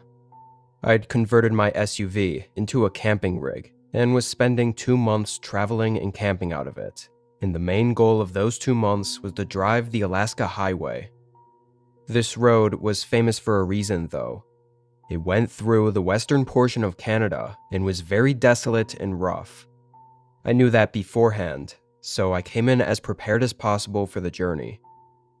Of everything to be nervous about though, the one thing that had me feeling a bit more vulnerable was that because I had to drive through Canada, I couldn't bring any firearm with me. Usually, I always carried a piece tucked under my seat just as a means to protect myself in an emergency. But for this trip, I couldn't. Anyway, the first day went well. I got in a good 8 hours of driving. Most of this section of the road was a little less desolate than the next portion. This next part only had a gas station every couple hundred miles, so I had to stop and fill up every single time and be very careful about how I drove. By sundown, I was just about ready to pass out. I pulled off on the next campsite I saw. Out on the road, there were rest stops every once in a while, but there were also a ton of trails that just had empty, wooded camping lots. Those were the ones I always preferred. Since it was already late, though, I didn't see much of the lot I pulled into. It just looked like forest all around me, and nobody else was there. So I put up my window shades, hopped in the back seat, and slept until morning. Everything seemed fine. I got good sleep and didn't wake up at all during the night. Before hitting the road again, though, I wanted to stretch my legs and get a walk in. Right when I stepped outside, I noticed a trail, so I decided to follow it. It wasn't very long, though. I think I walked maybe 5 minutes before getting to another campsite, but something didn't feel right about it. It was scrappy and rugged. Clearly someone had been there recently, and it sort of looked like they left in a hurry. Half of their stuff was missing, and the other half was torn up and thrown across the site. After only being there for 30 seconds, I turned around and headed back. I didn't know if someone was still around, but I trusted my gut and walked back to my car. When I got back, though, there was now a truck parked right up next to my car. It was an all-black pickup truck with tinted windows. Nobody was outside of it, so I assumed they were inside watching me as I got up to my car and got in. With the strange campsite and the sudden truck parked near me out in the middle of such an isolated road in the forest, I just left right away. I didn't even have to think about whether or not something was actually wrong, because getting out of there quickly was the obvious answer. I drove for 3 to 4 hours straight after leaving that campsite until I got to the next gas station. I pulled in. This gas station looked very old and only had one double-sided pump. Nobody else was there. I got out and started the pump. I have to say, the views were incredible out there, with mountains in every direction, so I didn't mind waiting a while for the slow gas pump to fill the car. However, after a few minutes, I saw a truck coming down the road. As it got closer, I was almost sure it was the same black truck I'd seen at the campsite. My stomach tightened when they pulled into the gas station and right up to the other side of the pump. Of course, it made sense they'd be getting gas, as you kinda had to at every stop on this road, but it still felt a little strange. Why would they have pulled into the campsite and only stayed there for a few minutes, just to leave right after I did? Thankfully, I was done in 30 seconds, getting back in and driving off. I think part of what made it all feel so off was that I never saw the guy. He never got out of the truck or showed himself, so it just made it all feel a little more unusual.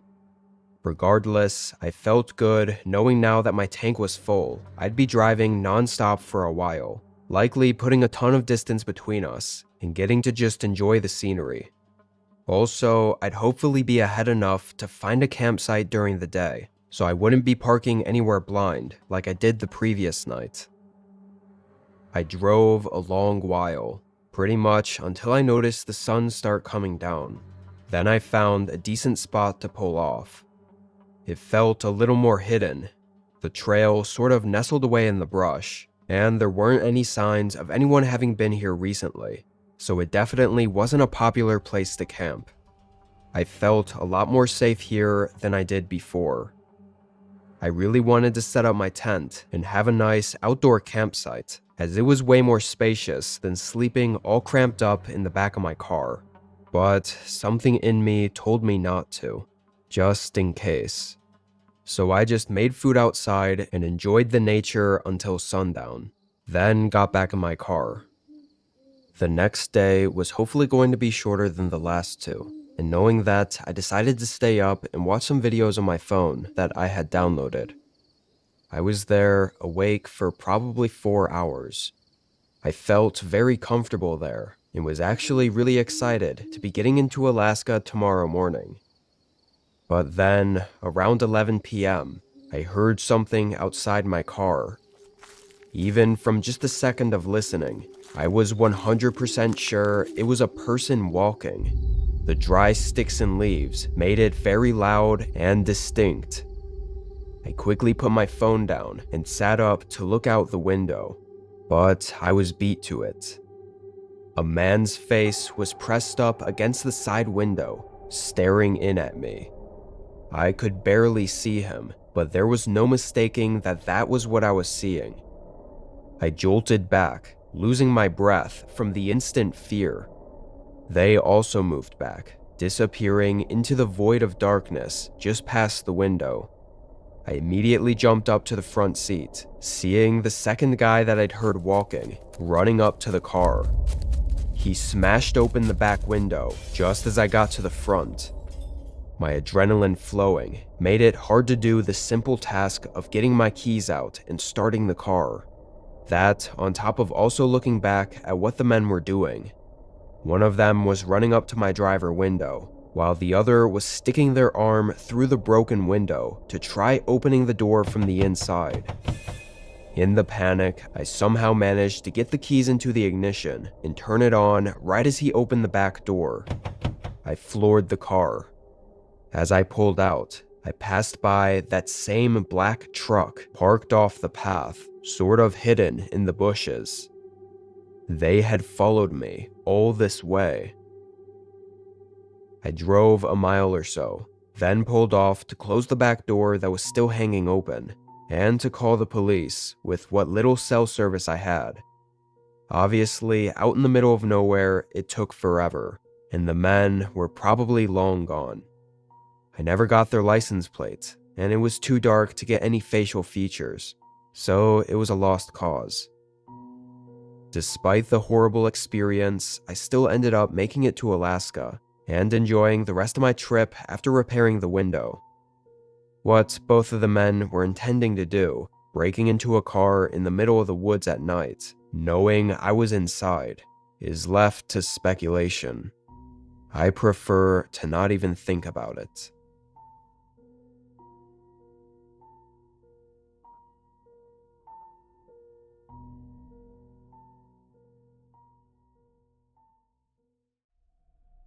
In 2019, I drove down to my older brother's cabin to watch his dog while he was away. He was just going on a 3-day work trip and didn't want to leave his dog, Cooper, with someone they weren't familiar with. I call my brother's place a cabin, but really it was a normal, fairly sized home. I only called it a cabin because it was nestled away in the middle of the woods. The first day I spent hanging out and catching up with my brother before he left around 3 that afternoon. There wasn't all that much to do at his cabin, aside from relaxing and maybe listening to music by the fireplace. After eating dinner, I figured it'd be nice to sit outside and watch the sunset by a campfire, so I brought Cooper out with me, and we chilled in the yard by the campfire as the sun slowly fell behind the trees. It was really nice, at least for the first hour. I found out pretty quick, though, that it was not quite as calming once the sun was down. It was actually extremely creepy. Everything around the cabin got completely dark, and the quietness of the woods was just eerie. Not even 10 minutes after the sun was gone, I put out the campfire and went back inside. Maybe it just wasn't for me, but I honestly hated the creepy feeling of being out there at night. I sat on the couch with Cooper, and ironically, turned on a horror movie. The long drive to the cabin had me pretty tired though, and during the whole film I was in and out of sleep. However, at one point I woke up and Cooper wasn't beside me anymore. I sat up and looked around, seeing him sitting by the front door. I called his name, but as I did, I realized how weird it was. Cooper didn't look like he happened to just be chilling there. He was sitting upright, head forward, facing and staring at the front door. Cooper? You okay, Coop?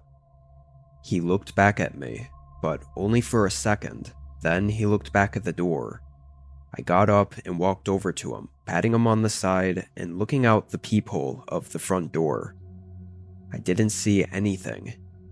I cracked it open and stuck my head out. It was still too dark to see clearly, but there didn't seem to be anything out there. No sounds of any animals walking around either. I closed the door and went back to Cooper, figuring a deer or something must have passed by a few minutes ago. Now is probably a good time to mention that Coop was a young German Shepherd mix, so definitely a smart dog. I didn't doubt that he had smelled or heard something, but I thought it had to be a harmless animal wandering near the cabin. I finished the movie and went to bed not long after. In the morning, I took Cooper outside and mostly just had a calm morning, sipping on my coffee and relaxing outside.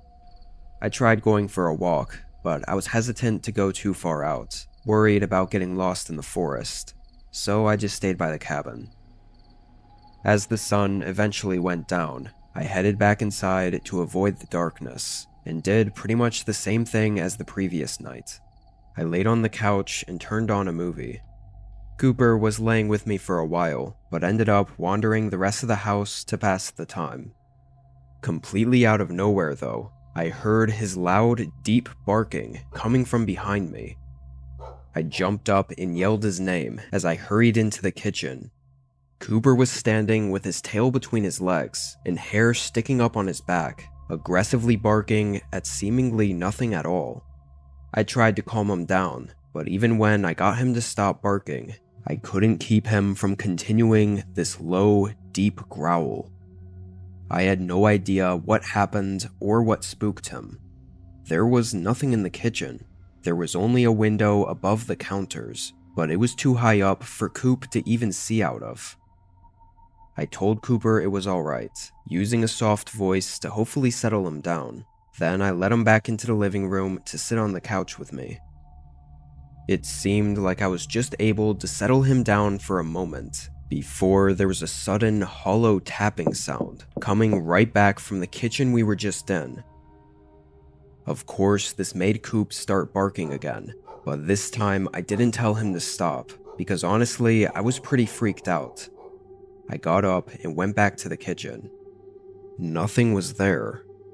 The tapping I heard sounded like the hollow thump of tapping on the outside of a window, so naturally I went up to the kitchen window and looked out. There really wasn't anything to see. I didn't know what to think at this point. Was it a raccoon or something trying to find a way in? Or was it me just not being used to the sounds of being in a cabin in a forest?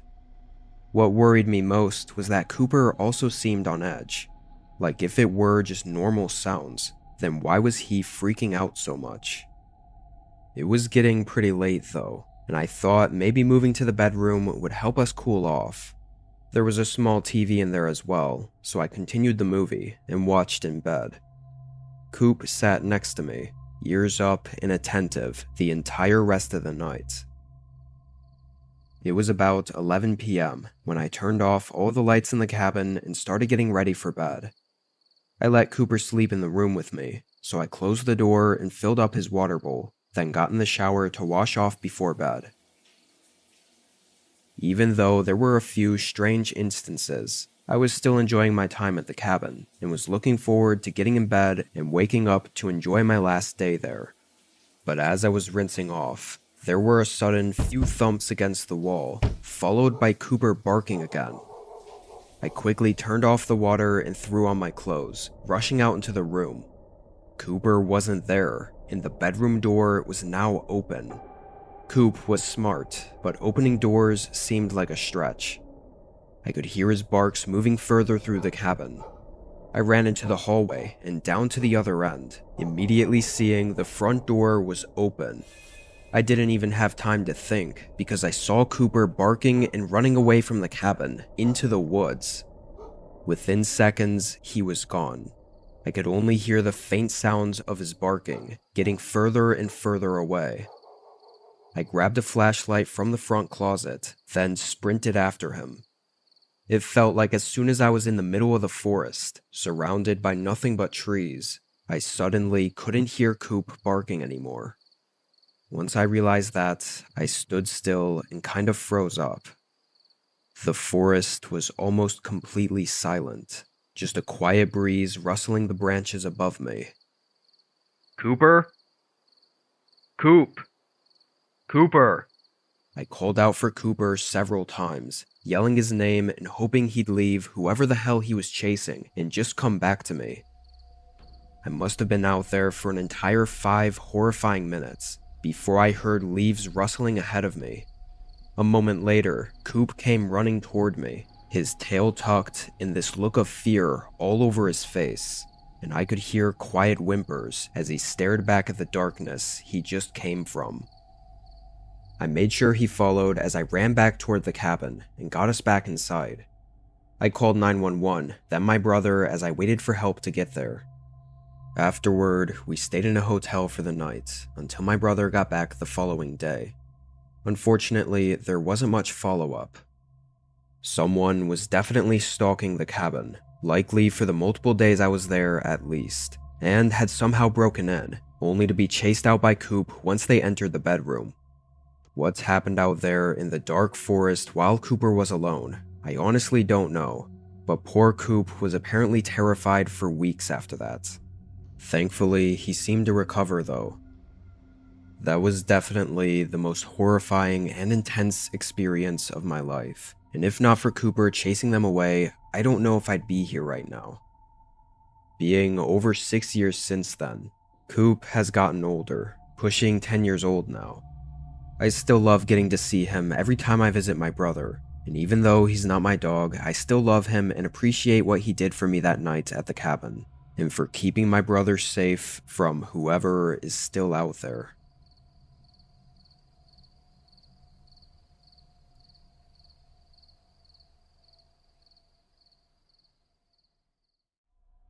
This happened just 2 weeks ago on a backpacking trip I was on, the first one of the summer for me. As far as I was aware, I was going on a very routine backpacking trip through a trail in northeastern Wyoming. The trail was a 2-day hike there and a 2-day hike back the same way. I'd done a ton of trails similar to this, so I went into it thinking it'd just be a typical few days. I parked at the empty trailhead and started walking. First few hours went well. The route was quiet, and I felt like I was making good time. I only had 3 miles left before I'd reach the first campsite, which I'd actually just be passing through and going straight to the next one 2 miles further, which would be where I'd camp at for that night. Feeling a bit hungry and finding a nice spot for a break, I sat against a tree on the side of the trail and pulled out a snack. I was just taking a breather, only wanting to eat real quick and then get back to walking. But as I sat there, I happened to look up and see something kind of creepy. There was a guy standing in the woods, off the other side of the trail, and he was staring at me. Not walking or anything, just staring. I had no idea how long he'd been there for. Almost as soon as I made eye contact with him, he lifted his hand and did this really strange wave. Like he was trying to show he was friendly, but the wave was almost robotic. It was just really strange looking and creepy, especially with him standing out there and staring at me. I decided to just stand up and continue down the trail. I was sure he was up to nothing, but I figured it was best to leave anyway. I didn't know why he was off the trail or what he was doing, and as long as I wasn't around him, I didn't care.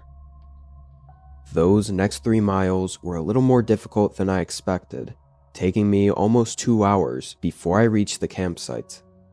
Like I said, this was the one I was just passing through, but with my break being cut short earlier, I decided to use this as a chance to make a bigger meal and take a longer break before making the final trek to my actual camp for the night. I set my backpack down and took out my mini propane cooker to heat up some water and make my freeze-dried food. I got it to a boil and poured it in, and as I was just waiting for it to cook, I heard footsteps coming down the trail. I looked over. It was the same man I'd seen in the woods. He had short black hair, a medium beard, and a gray flannel with blue jeans, and he looked like he was maybe in his mid-30s to early 40s. As he walked up, I noticed he had a grin on his face, which I assume was supposed to seem friendly, but it definitely didn't. He must have started walking here right after I did, for him to get here so soon. As he walked up, he said hello and started small talk, asking about the hike and whatever. I gave short answers, hoping he'd continue along the trail, but my heart sank when he came right up next to me and sat down. He was acting way too friendly, to the point where it felt like he was being aggressively friendly, like there was no way he was genuine. He was really starting to creep me out. I tried to eat my meal quickly, but the guy kept asking me questions about it. At one point, he was jokingly mocking me for eating a quote, homeless meal, and said I needed better nutrition. He tried handing me an opened protein bar. I kid you not, he pulled it out of his backpack and the wrapper was already opened, but no bites or anything were taken out of it. I turned it down, obviously, but he was being really pushy about it. Eventually, he gave up though, saying that he was going to be staying the night at this campsite too, so he will give it to me later when I'm hungry. Hearing that was an instant relief. He was staying at this campsite. All I had to do was get out of here. I finished eating, then said my friend was waiting for me at the next campsite, so I had to go. The guy held his smile, but I could tell there was nothing behind it. His whole face was flat. He was just holding this ingenuous smile, and it was really creepy. I walked away, checking back a few times to make sure he didn't follow. I don't know what was up with that guy. Maybe he was just some harmless guy wanting to have a chat, but my gut told me to get away, so that's what I did. Another couple hours later, I made it to my camp for the night. The sun was already setting, so it was getting pretty dark, and although I was tired, something told me to wait to set up my tent or really unpack anything until later, just in case I had to make a quick exit.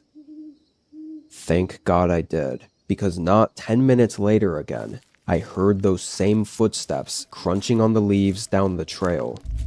A moment later, the man showed up holding that creepy grin that he had before.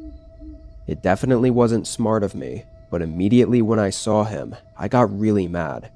I felt like I'd done everything to get away from this guy, and now I was pissed.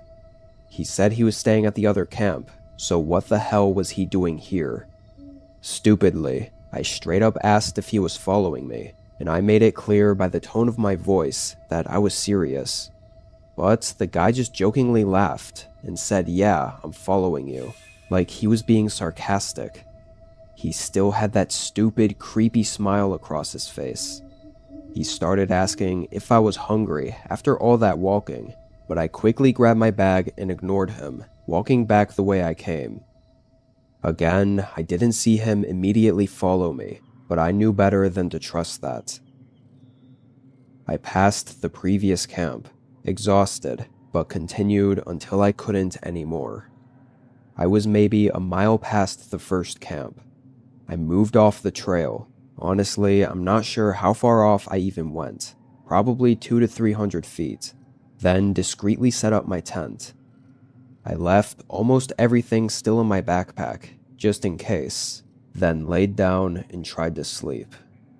Even with this really disturbing situation, I was so exhausted that I fell asleep surprisingly quickly.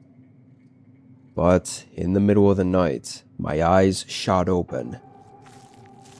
I could hear footsteps crunching on the leaves right from where the trail was. It had to be him again, walking through the woods in the middle of the night, looking for me. The footsteps got closer, but then they started to fade out, moving further down the trail. He didn't see me. I waited until sunrise, then booked it back to my car. Thankfully, I never ran into him again. I don't know where he went after that. Honestly, I think I was disturbingly close to having something really horrifying happen. My encounter with that strange man could have been really bad, as I think he had some pretty nasty intentions, especially the more I think about the protein bar he tried to give me, and just the whole situation. It still makes me sick to think about.